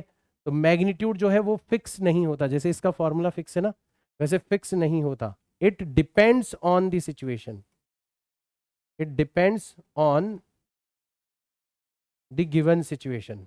जो भी आपकी गिवन सिचुएशन है उसके ऊपर डिपेंड करता है। इसीलिए अक्सर सवालों में आपसे नॉर्मल फोर्स पूछा जाता है, क्योंकि वेट तो पूछा नहीं जाएगा, वो तो फिक्स है। नॉर्मल फोर्स जो है वो सिचुएशन के ऊपर डिपेंड करता है, इसलिए आपसे अक्सर सवालों में क्या पूछा जाता है, नॉर्मल फोर्स पूछा जाता है। हाँ, डायरेक्शन जो है वो इसकी फिक्स होती है, तो इसका नाम क्या है, नॉर्मल। तो डायरेक्शन जो होती है वो कितनी होती है, वो होती है नॉर्मल। नॉर्मल का मतलब होता है perpendicular. Normal to the surface in contact, surface in contact, ठीक है। और डायरेक्शन कैसी होती है सर, ये तो हमें समझ में आ गया कि डायरेक्शन नॉर्मल होगी सरफेस इन कांटेक्ट के। जैसे मान लो मैं एक टेबल लेता हूं, ये रही एक टेबल है, ठीक है, और इस टेबल के ऊपर क्या रखा हुआ है, एक ब्लॉक रखा हुआ है। अब आपको बहुत अच्छे से समझ में आ जाएगा, इस टेबल के ऊपर क्या रखा हुआ है, एक ब्लॉक रखा हुआ है, ऐसा एक ब्लॉक रखा हुआ है। इस ब्लॉक का मास कितना है, इस ब्लॉक का मास है m, ये रखा हुआ है। तो आप देखोगे यार ये जो ब्लॉक है ये तो रेस्ट पर है, लॉ ऑफ इनर्शिया, यानी कि इसके ऊपर जितने भी फोर्सेस लग रहे हैं वो आपस में बैलेंस होने चाहिए। अब एक फोर्स तो आप सबको पता है, एक फोर्स तो आप सबको पता है कि डाउनवर्ड डायरेक्शन में लगेगा ही लगेगा, वो है इसका वेट, यानी कि mg। तो आप नेचुरली सवाल पूछोगे कि यार डाउनवर्ड डायरेक्शन में mg फोर्स लग रहा है और ब्लॉक रेस्ट पर है, मतलब पक्का कोई ना कोई फोर्स है, पक्का कोई ना कोई फोर्स है जो कि इस mg को बैलेंस कर रहा है और जो कि अपवर्ड डायरेक्शन में है। तब आपने दिमाग लगाया कि अच्छा यार सर ने बताया तो था कि जब भी दो ऑब्जेक्ट एक दूसरे के कांटेक्ट में होते हैं और एक दूसरे को दबा रहे होते हैं तो कौन सा फोर्स लगता है, नॉर्मल कांटेक्ट फोर्स लगता है। किस डायरेक्शन में, normal to the surface in contact. अब नॉर्मल का मतलब डाउनवर्ड भी हो सकता था, अपवर्ड भी हो सकता था, आपको पता पड़ गया यहां पर होगा अपवर्ड, यहां पर आपका नॉर्मल फोर्स लगेगा। तो नॉर्मल डायरेक्शन भी कैसी होनी चाहिए, दोनों ऑब्जेक्ट एक दूसरे को दबा रहे हैं तो नॉर्मल डायरेक्शन कैसी होगी, जैसे वो इन दोनों ऑब्जेक्ट्स को अलग करने की कोशिश कर रही हो। बुक टेबल को दबा रही है, कांटेक्ट में है, एक दूसरे को प्रेस कर रहे हैं, नॉर्मल फोर्स लगेगा, परपेंडिकुलर डायरेक्शन में लगेगा, कैसे, जैसे वापस से बुक को वो दूर ले जाना चाहता हो, नॉर्मल फोर्स वापस से बुक को दूर ले जाना चाहता हो। सर ये नॉर्मल फोर्स जो है ये, मतलब ग्रेविटेशनल फोर्स जो है ये तो फंडामेंटल फोर्स है, नॉर्मल फोर्स का हमने कभी नाम नहीं सुना फंडामेंटल फोर्सेस की लिस्ट में, चार ही है फंडामेंटल फोर्स। तो ये तो आपका फंडामेंटल फोर्स है, चार फंडामेंटल फोर्सेस होते हैं, नाम मैं बता देता हूं, gravitational force, electromagnetic force, strong nuclear force और वीक न्यूक्लियर फोर्स, ये चार ही हैं फंडामेंटल फोर्स। फंडामेंटल का मतलब क्या है, बाकी जितनी भी फोर्सेस हैं वो कहीं ना कहीं इन्हीं के मैनिफेस्टेशन है। जैसे नॉर्मल कांटेक्ट फोर्स जो है वो इंटरनली, अगर आप अंदर घुस के देखोगे तो ये जो इंटरनली इसकी मैकेनिज्म होगी वो किसके ऊपर डिपेंड करेगी, इलेक्ट्रोमैग्नेटिक फोर्स के ऊपर ही डिपेंड करेगी। इलेक्ट्रोमैग्नेटिक फोर्स ही होता है आपका, इसी का मैनिफेस्टेशन है नॉर्मल फोर्स। और जब दो सरफेसेस एक दूसरे के बहुत पास में आ जाती है, बिल्कुल एटॉमिक लेवल पर जाकर देखो कि दोनों के न्यूक्लियस जो हैं वो आपस में एक दूसरे को क्या करने लगता है, रिपेल करने लगता है, और उसकी वजह से नॉर्मल फोर्स प्रोड्यूस होता है। ठीक है, तो ये हमारा दूसरा फोर्स है। कब लगेगा पता पड़ गया, कितना लगेगा फिक्स नहीं है, किस डायरेक्शन में लगेगा वो हमें अच्छे से यहाँ पर सीख लेना है। और कौन कौन से सर फोर्स काम आएंगे यहाँ पर हमारे, ठीक है। अभी अपन सिर्फ मैकेनिक्स के फोर्सेस की बात कर रहे हैं। एक और फोर्स हमारे डे टू डे लाइफ के अंदर बहुत काम आता है, ठीक है, उसको अपन बोलते हैं tension in string. Tension in string, string में जनरेट होने वाली टेंशन। तो वही पहला सवाल तो वही है, ये कब लगेगा, कब लगेगा। तो सबसे पहला आंसर तो नाम में ही छुपा हुआ है, स्ट्रिंग के अंदर लगेगा, ठीक है ना। और कब लगेगा, when string is, string is in, rest नहीं बोलेंगे अपन, ऐसे बोलेंगे, ज्यादा प्रॉपर वर्ड जो है ये है, व्हेन स्ट्रिंग इज टाइटन्ड, स्ट्रिंग को आपने क्या कर रखा है, टाइट कर रखा है, तब जाके आपका ये फोर्स लगेगा। स्पेलिंग वगैरह हो सकता है मैंने गलत लिख दियो, भावनाएं आप समझ गए होंगे, ठीक है। स्ट्रिंग को आपने टाइट कर रखा है दोनों एंड्स पर, तब जाके आपका ये वाला फोर्स लगेगा, ठीक है। आपकी जो आइडियल स्ट्रिंग है, आइडियल स्ट्रिंग जो है, ये हमेशा कैसी होती है, ये हमेशा मास लेस होती है, तो कोई मास नहीं होता, और इनस्ट्रेचेबल होती है, या ज्यादा प्रॉपरली अगर मैं लिखना चाहूं तो मासलेस होती है, और लेंथ जो है स्ट्रिंग की, लेंथ जो है स्ट्रिंग की वो इनवेरिएबल, वो कभी चेंज नहीं हो सकती। तुम स्ट्रिंग को स्ट्रेच नहीं कर सकते, कंप्रेस नहीं कर सकते, दोनों चीजें आ गई है ना, इसलिए ये लिख दिया मैंने। लेंथ जो है वो आपकी इनवेरिएबल, बदल नहीं सकती, ऐसी होती है आपकी आइडियल स्ट्रिंग। तो आइडियल स्ट्रिंग के हर पॉइंट पर,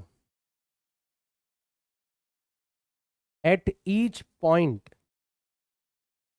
of ideal string, tension force कहां कहां पर प्रोड्यूस होता है, आइडियल स्ट्रिंग के हर पॉइंट के ऊपर, at each point of ideal string, her point पर प्रोड्यूस होता है, ठीक है ना। लेकिन हमारे काम के दो ही हैं, ठीक है ना, but for us ends of string are important, यही हमारे काम के है, यही हमारे काम के है। हमें तो सिर्फ और सिर्फ एंड्स ऑफ स्ट्रिंग के ऊपर, स्ट्रिंग के ऊपर ध्यान देना है कि स्ट्रिंग के जो दोनों एंड्स हैं कम से कम वहां पर टेंशन फोर्स लगा देना है। वैसे तो पूरी स्ट्रिंग के अंदर प्रोड्यूस होता है, ठीक है ना। और आइडियल स्ट्रिंग की बात करें तो सेम और रहेगा, सेम एवरीवेयर, हर पॉइंट के ऊपर क्या रहेगा, सेम रहेगा। पर हमें हर पॉइंट पर दिखाने की जरूरत नहीं है, हमारे लिए सिर्फ और सिर्फ एंड्स ऑफ स्ट्रिंग जो है वो इंपॉर्टेंट है। रही बात मैग्नीट्यूड की, रही बात मैग्नीट्यूड की, तो इसका भी मैग्नीट्यूड जो है वो फिक्स नहीं होता, किसके ऊपर डिपेंड करता है, सिचुएशन के ऊपर डिपेंड करता है। It depends on situation. भाई साहब ये भी बहुत अच्छी बात है, ठीक है, इसीलिए अक्सर सवालों में आपसे टेंशन फोर्स पूछा जाता है। और डायरेक्शन की अगर अपन बात करें, डायरेक्शन की अगर अपन बात करें, ठीक है, तो हमेशा डायरेक्शन जो होगी वो अलोंग दी स्ट्रिंग होगी, अलोंग दी स्ट्रिंग होगी, स्ट्रिंग की डायरेक्शन में ही होगी। As if tension force, as if tension force at both ends try to compress the string, होगी तो स्ट्रिंग के अलोंग। अब स्ट्रिंग के अलोंग भी किस डायरेक्शन में होगी, इस मूल मंत्र को ध्यान रखना। ऐसा लगेगा तुम्हें या ऐसा लगवाना है तुम्हें, टेंशन फोर्स जब भी ड्रॉ करोगे इस तरीके से ड्रॉ करना है जैसे टेंशन फोर्स क्या करने की कोशिश कर रहा हो, दोनों एंड्स पर स्ट्रिंग को कंप्रेस करने की कोशिश कर। एक एग्जांपल लेते हैं, एक एग्जांपल लेते हैं। ये आपकी पुली है एक, पुली का मतलब क्या होता है, लोग इससे भी घबरा जाते हैं। पुली का मतलब सिर्फ और सिर्फ स्ट्रिंग की टेंशन को डाइवर्ट करने के लिए काम में आने वाली एक मैकेनिज्म है। तब स्ट्रिंग वैसे तो सीधी रहती है, आप पुली की मदद से उसको क्या कर सकते हो, मोड़ सकते हो, टाइट रखते हुए मोड़ सकते हो। इसके ऊपर आपने ऐसे स्ट्रिंग जो है वो लटका रखी है, यहां पर भी एक ब्लॉक बांध रखा है आपने M2, और यहां पर भी एक ब्लॉक बांध रखा है आपने M1। ठीक, कौन कौन से फोर्स लगेंगे, कौन कौन से फोर्स लगेंगे? आप बोलोगे सर एक फोर्स तो आपने पहले ही बता दिया, कौन सा फोर्स? वेट। इसका वेट जो है वो डाउनवर्ड डायरेक्शन में लगेगा, M2 मल्टीप्लाइड बाय जी। ऐसे ही इसका वेट जो है वो भी डाउनवर्ड डायरेक्शन में लगेगा, M1 मल्टीप्लाइड बाय जी। बोला यहां तक तो सर आपने बता दी कहानी। और क्या नॉर्मल फोर्स लगेगा यहां पर? नहीं, क्योंकि कांटेक्ट में नहीं है। दो ऑब्जेक्ट आपस में कांटेक्ट में होते हैं, एक दूसरे को दबाने की कोशिश कर रहे होते हैं, तब जाके नॉर्मल कांटेक्ट फोर्स लगता है। क्या यहां पर स्ट्रिंग है? तो आप बोलोगे हाँ सर रस्सी तो है यहां पे। क्या रस्सी खिंची हुई अवस्था में है, टाइटन्ड है? आप बोलोगे सर हाँ, इधर भी आपने मास लटका रखा है, इधर भी। स्ट्रिंग जो है वो दोनों तरफ खिंची हुई अवस्था में तो है। क्या यहां पर टेंशन फोर्स डेवलप होगा? यस। आइडियल स्ट्रिंग है, जब तक ना कहा जाए तब तक आइडियल ही लेना है स्ट्रिंग को। और वैसे तो हर पॉइंट पर टेंशन फोर्स डेवलप होगा, वैसे तो हर पॉइंट पर टेंशन फोर्स डेवलप होगा। टेंशन फोर्स यहां पर भी डेवलप होगा, यहां पर भी डेवलप होगा, यहां पर भी डेवलप होगा, यहां पर भी डेवलप होगा, हर पॉइंट पर होगा, हर पॉइंट पर होगा।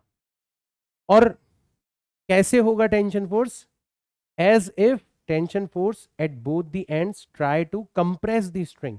वापस से टेंशन फोर्स क्या करने की कोशिश कर रहा है? जैसे रस्सी को तुम तो खींचना चाह रहे हो, इस टेंशन फोर्स वापस से क्या करने की कोशिश करेगा? इसको सिकोड़ने की कोशिश करेगा। इधर टेंशन फोर्स जो डेवलप होगा वो ऊपर की तरफ होगा, और इधर दोनों एंड्स पर जो टेंशन फोर्स है उसका हमने पता लगा। अच्छा सर, अपन दोनों एंड्स ये वाले लिए होते तो क्या होता? तो इस एंड पर ऊपर जाता और इस एंड पर क्या चला जाता? ये नीचे की तरफ चला जाता। सर अगर दोनों एंड्स हमने ये वाला और ये वाला लिया होता, तो हमें तो जो भी दो एंड्स ले रहे हैं अपन, उन पे रस्सी को क्या करना है? सिकोड़ने की कोशिश करनी। अब की बार के ऊपर लग, हर पॉइंट पर। और क्योंकि आइडियल स्ट्रिंग है तो सेम रहेगा ही रहेगा। इस तरीके से हम लोग यहां पर टेंशन फोर्स लगा सकते हैं। तो हमारे काम के सिर्फ और सिर्फ दोनों एंड्स हैं। अभी भी जब आप सवाल वगैरह करोगे ना, तो हमारे जो काम के पॉइंट्स हैं वो दोनों एंड्स हैं, कम से कम उनके बारे में आपको पता होना चाहिए। ठीक है, और अब यहां से आगे चलें। टेंशन इन स्ट्रिंग हमारे पास में आ गया। तो ये कुछ कॉमन फोर्सेस हैं हमारे, जो कि हमारे पास। सर टेंशन, ये तो आपने आइडियल स्ट्रिंग ली, किसी स्ट्रिंग के अंदर अगर मास हुआ तो मास वाली स्ट्रिंग में उसमें टेंशन अलग अलग हो जाएगी। उसका भी मैं एग्जाम्पल लूंगा, एग्जाम्पल के तरीके से आपको सिखाऊंगा, ठीक है ना। बट फिलहाल जो मैकेनिक्स के अंदर फोर्सेस लगने वाले हैं, अभी और बच रहे हैं, अभी और बच रहे हैं। अभी आपका स्प्रिंग के अंदर डेवलप होने वाला फोर्स बच रहा है, ठीक है। अभी आपका फ्रिक्शन बच रहा है, ठीक है। अभी आपका शूडो फोर्स बच रहा है, ठीक है ना। तो ये जो फोर्सेस हैं, इनके बारे में हम लोग बात करेंगे हमारे नेक्स्ट लेक्चर के अंदर। इसके अंदर नेक्स्ट लेक्चर के अंदर बात करेंगे। तो अगली लेक्चर की जो रूपरेखा है वो ऑलरेडी मैंने आपको दे दी। तैयार रहना, एक्साइटेड रहना कि हाँ यार, इन चीज़ों के बारे में और बढ़िया तरीके से बताने वाले हैं सर हमें नेक्स्ट लेक्चर के अंदर। और नेक्स्ट लेक्चर के अंदर एक और चीज़ मैं बताऊंगा, कंस्ट्रेंट मोशन के बारे में मैं बात करूंगा, ठीक है। अब हम तैयार हैं कि चलो सर, हमें मैकेनिक्स के आपने सारे के सारे फोर्सेस भी बता दिए, बहुत अच्छी बात है। हम तैयार हैं सवाल वगैरह करने के लिए, राइट। तो अब अपन आगे चलते हैं थोड़ा यहाँ से। How to apply f is equal to m a. ये जो f is equal to m a है, ये एक्सेलरेशन फाइंड आउट करने के लिए होता है। Acceleration is force divided by मास।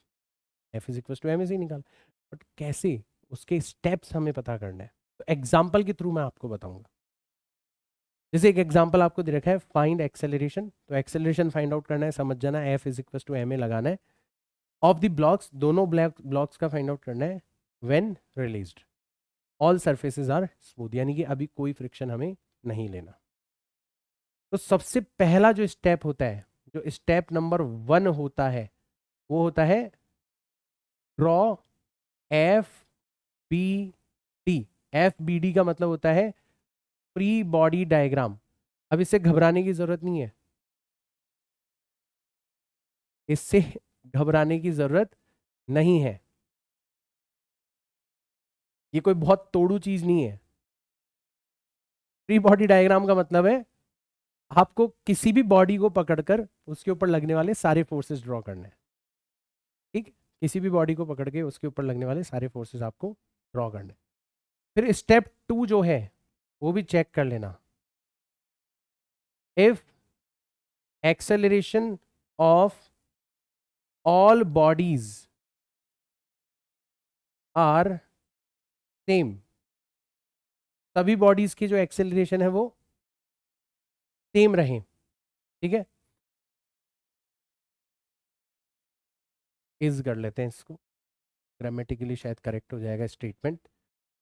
ठीक है, अगर सभी बॉडीज का जो एक्सेलरेशन है वो क्या है, सेम है, तो हम क्या कर सकते हैं, हम कंबाइंड सिस्टम ले सकते हैं। Treat all bodies as as a combined system, as a combined system. अगर ये है तो ये कंडीशनल है, ये जो चीज है ये कंडीशनल है। अगर हो रहा हो तो बहुत अच्छी बात है, नहीं हो रहा हो तो कोई दिक्कत नहीं है। ठीक है, स्टेप नंबर 1 तो करना ही करना है, स्टेप 2 अगर हो रहा हो तो बहुत अच्छी बात है, अदरवाइज फिर स्टेप 3 पर चलते हैं। स्टेप 3 पर चलते हैं, ये भी अगर हो रहा हो, पूछा जाए तो करना है, अदरवाइज इसको करने की जरूरत नहीं है। क्या, balance balance forces perpendicular to acceleration. Acceleration के परपेंडिकुलर डायरेक्शन के फोर्सेस को आप हमेशा क्या कर सकते हो, बैलेंस कर सकते हो। और अब आता है हमारा स्टेप नंबर 4 कि आपका मास इनटू एक्सेलरेशन जो होगा, ठीक है ना, एक्सेलरेशन की डायरेक्शन में अगर अपन बात करें, ठीक है, तो परपेंडिकुलर डायरेक्शन के फोर्सेस को तो हमने बैलेंस कर ही लिया। अब एक्सेलरेशन की डायरेक्शन के अंदर अगर अपन बात करें, मास इनटू एक्सेलरेशन जो होगा वो किसके बराबर हो जाएगा, सपोर्टिंग फोर्सेस, जो जो फोर्स एक्सेलरेशन को सपोर्ट कर रहे हैं वो सारे ऐड कर लेना, माइनस अपोजिंग फोर्सेस, जो जो फोर्स एक्सेलरेशन को अपोज कर रहे हैं उसको आप क्या कर देना, ऐड करके माइनस कर। इस तरीके से आप एक्सेलरेशन निकाल सकते हो। ठीक है, आप एक्सेलरेशन निकाल सकते हो। तो ये जो मास है इसको यहां लिखने की बजाय आप कहां पर लिख सकते हो, आप यहां पर लिख सकते हो। जो भी सिस्टम आपने लिया, जो भी ब्लॉक आपने लिया उसका मास। ये हमारी एक गाइडलाइन आ गई। अब तुम वाकई आश्चर्यचकित रह जाओगे, यार ये इतना सिंपल था, इतना डराया गया इस चैप्टर के नाम पे। एक टीचर आपके सामने खड़ा होकर बोल रहा है कि अब आप चाहे जो क्वेश्चन उठा लो, और मैं आपको खुद करके बताऊंगा ढेर सारे क्वेश्चन, हर बार हम यही काम करेंगे, इतना आसान काम करेंगे।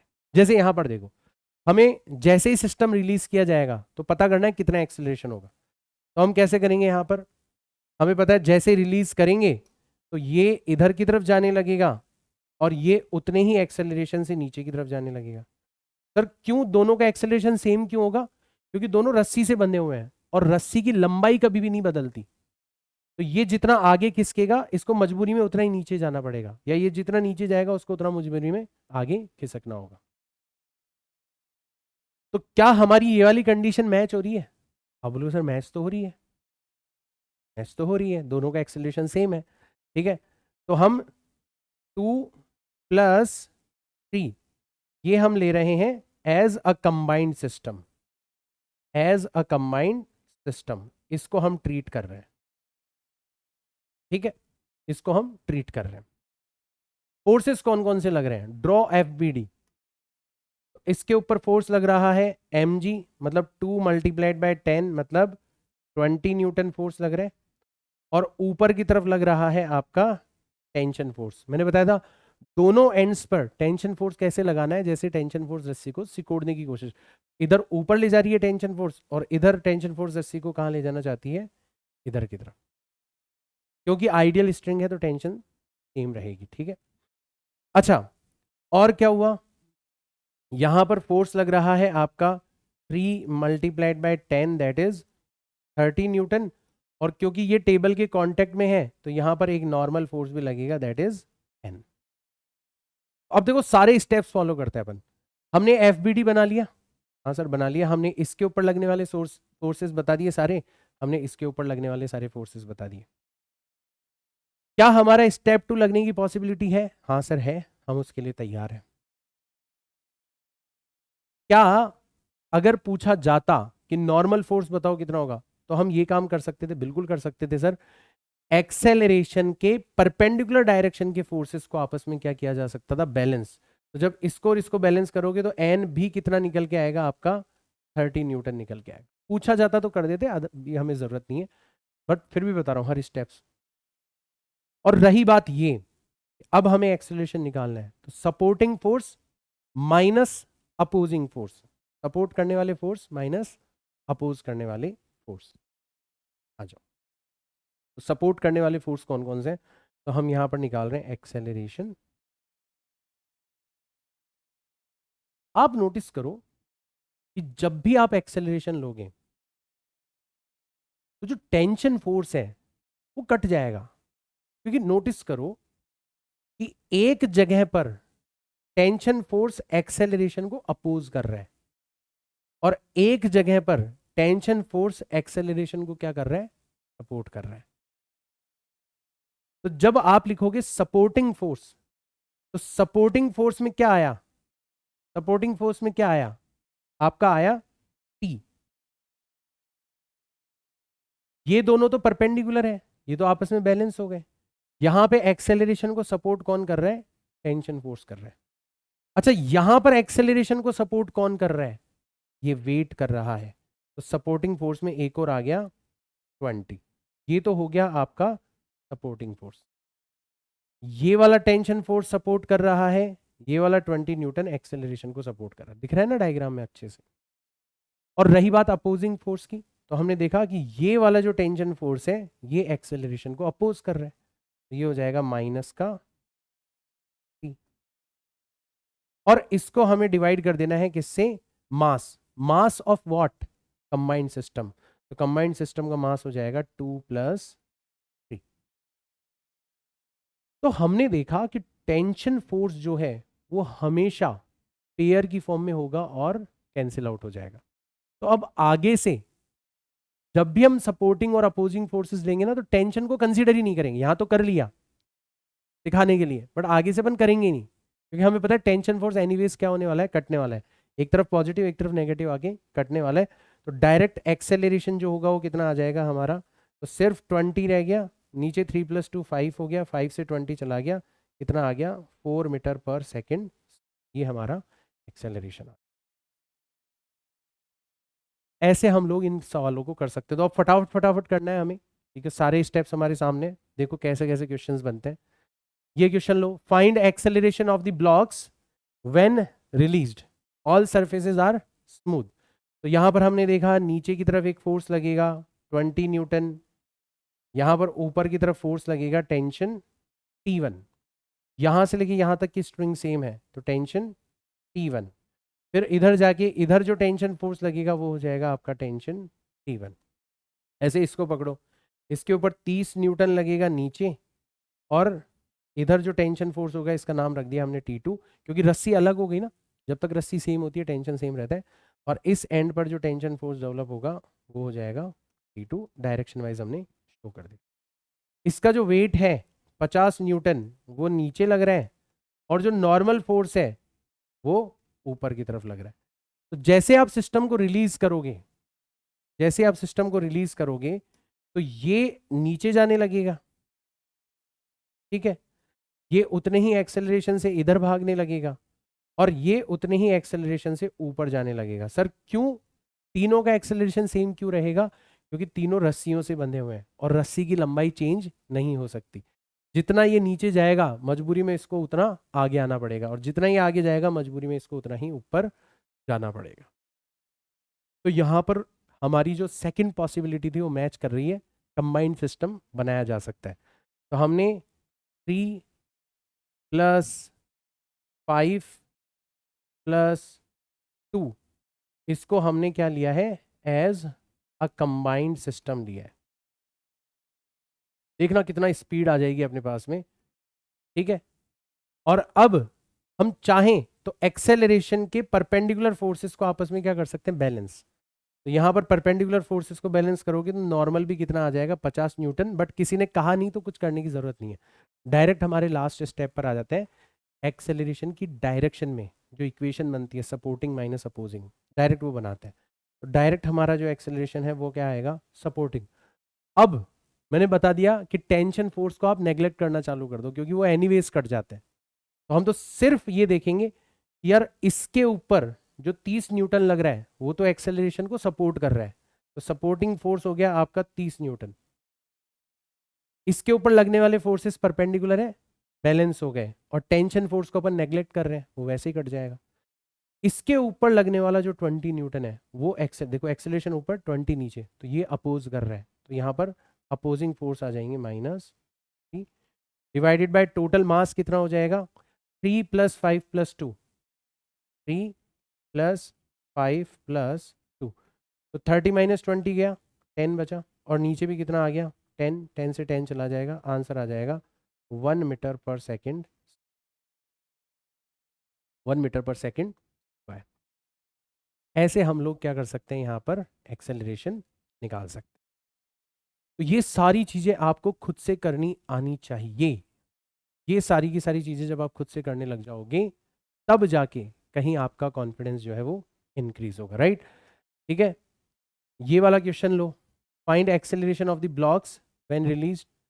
तो यहां पर हमने देखा 30 न्यूटन लग रहा है नीचे, और टेंशन फोर्स लग रहा है ऊपर, 20 लग रहा है नीचे, और टेंशन फोर्स लग रहा है ऊपर। क्योंकि रस्सी सेम है तो टेंशन फोर्स दोनों जगह सेम रहा। ये ए एक्सेलरेशन से नीचे जाएगा तो इसको मजबूरी में ए एक्सेलरेशन से ऊपर जाना पड़ेगा, क्योंकि दोनों बंधे हुए हैं रस्सी से। तो यहां पर भी कंबाइंड सिस्टम लिया जा सकता है, किस किस को, 2 को और 3 को एज अ कंबाइंड सिस्टम ले सकते हैं। और जैसे ही लेंगे और एक्सेलरेशन निकालेंगे तो हम देखेंगे टेंशन फोर्स को तो इग्नोर करना है, सपोर्टिंग फोर्स, यहां पर एक्सेलरेशन को ये वाला फोर्स सपोर्ट कर रहा है, तो 30 तो हो गया सपोर्टिंग फोर्स, माइनस यहां पर एक्सेलरेशन को ये वाला फोर्स अपोज कर रहे हैं, 20 अपोज कर रहे हैं, divided by total mass combined system का 2 + 3, तो ये आ जाएगा 10 डिवाइडेड बाय 5, 5 से कैंसिल आउट हो गया कितनी बार, 2 मीटर पर सेकेंड। तो ये आ गया हमारा एक्सेलरेशन। कोई अगर पूछता कि बताओ टेंशन फोर्स कितना होगा, तो वो भी हम निकाल लेते। फिर किसी भी एक ब्लॉक को पकड़ लो, जैसे इसको पकड़ लो तुम, ठीक है ना, आप सिर्फ और सिर्फ टी एज अ सिस्टम इसको पकड़ो, एज अ सिस्टम। अब की बार सिर्फ इसको पकड़ो, इसके लिए इक्वेशन बनाओगे, इसका जो एक्सेलरेशन है वो कितना होगा। अब ध्यान रखना, अब तुम सिर्फ अकेले इसकी बात कर रहे हो, अब की बार टेंशन को इग्नोर नहीं कर सकते आप। भाई कंबाइंड सिस्टम में तो टेंशन इग्नोर कर देते हैं, क्योंकि एनीवेज कैंसिल आउट हो जाता है, अब नहीं कर सकते, क्योंकि वो वाला जो टेंशन है वो तो बाहर चला गया ना, अब हमारा सिस्टम सिर्फ ये है। तो अब हम देखेंगे एक्सेलरेशन को सपोर्ट कौन कर रहा है, 30, अपोज कौन कर रहा है, टेंशन फोर्स, और मास कितना है इसका, मास है इसका 3।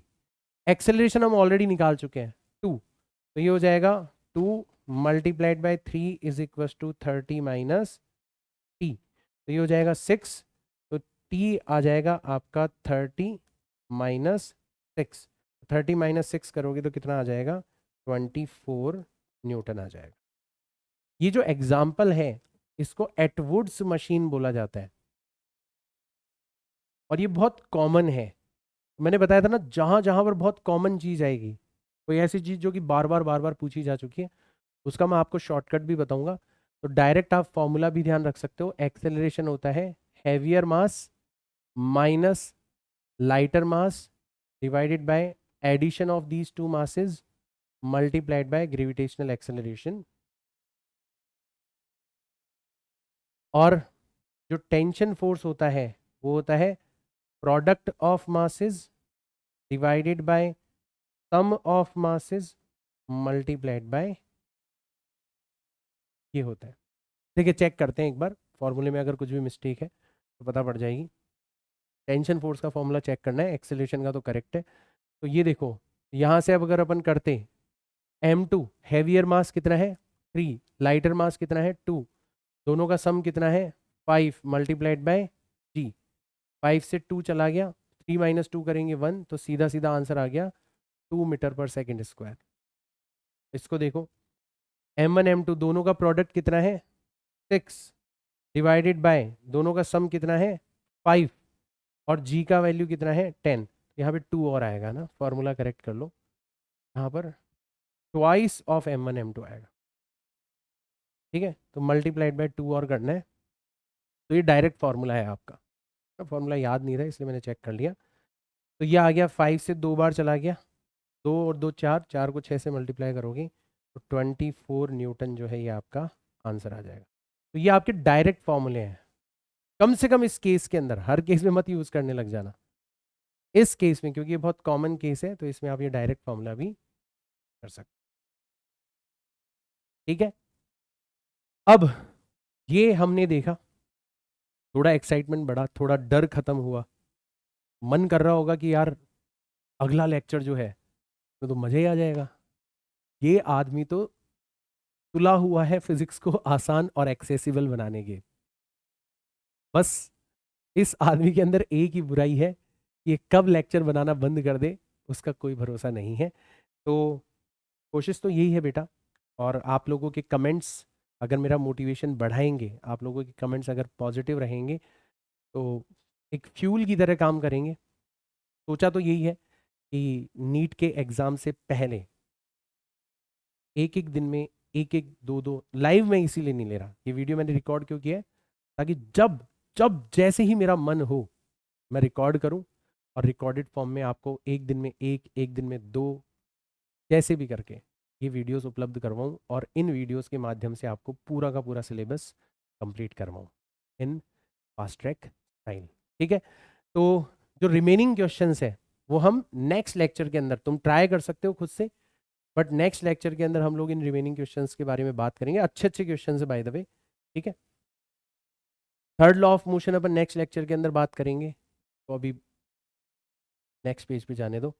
ठीक है, conservation of momentum next lecture में बात करेंगे। हाइलाइट्स ऑफ नेक्स्ट लेक्चर जो है वो ऑलरेडी मैं आपको बता चुका हूँ, तो जो बचा हुआ है वो, इसके अलावा फ्रिक्शन हम नेक्स्ट लेक्चर में लेंगे, सूडो फोर्स हम नेक्स्ट लेक्चर में लेंगे, स्प्रिंग फोर्स के बारे में हम लोग नेक्स्ट लेक्चर के बारे में, कंस्ट्रेंट मोशन, ये सब टॉपिक ऐसे हैं जो कि बच्चे बहुत डरते हैं, मतलब ऐसा लगता है भाई साहब कोई एडवांस कॉन्सेप्ट है, और एक्चुअल में जो न्यूमेरिकल्स करने का मजा है, जो पीवाईक्यूज करने का मजा है, ठीक है, क्योंकि हमारा चैप्टर एंड हो रहा होगा, सारे इंपॉर्टेंट पीवाईक्यूज हम लेंगे हमारे चैप्टर के, मतलब ढेर सारे क्वेश्चन होंगे। आज तो देखो चैप्टर स्टार्ट हुआ है, ये रिलेवेंट एग्जाम्पल्स हैं, कल भी टॉपिक्स के साथ साथ रिलेवेंट एग्जाम्पल्स होंगे नेक्स्ट लेक्चर के अंदर, बट जैसे ही चैप्टर कंप्लीट हुआ फिर मिसलेनियस एग्जाम्पल होंगे, मतलब आप फिर कोई सा भी क्वेश्चन उठा लो, मेरे बताए हुए तरीकों से वो बाहर नहीं जा सकता। ठीक है, तो ये हमारा नेक्स्ट लेक्चर का हाईलाइट हो गया, बी एक्साइटेड फॉर इट, है ना। कमेंट्स के अंदर कोशिश करना कि आप अपने सर की एनर्जी इंक्रीज करो। बहुत दिनों बाद मैं वीडियो डाल रहा हूँ हो सकता है आप में से कुछ बच्चे नेगेटिव कमेंट्स भी करें, तो मैं ट्राई करूंगा इग्नोर करने की, बट आप में से कोई भी बच्चा पॉजिटिव कमेंट करेगा, मेरा मोटिवेशन, मेरी एनर्जी बढ़ाने का काम करेगा, तो मैं तहे दिल से अभी वीडियो में शुक्रिया बोल रहा हूँ, कमेंट्स के अंदर भी बोलूँगा। फिलहाल के लिए इतना ही, मिलता हूँ मैं आपसे नेक्स्ट लेक्चर के अंदर, तब तक के लिए tata bye bye, see you all in next class, जय हिंद।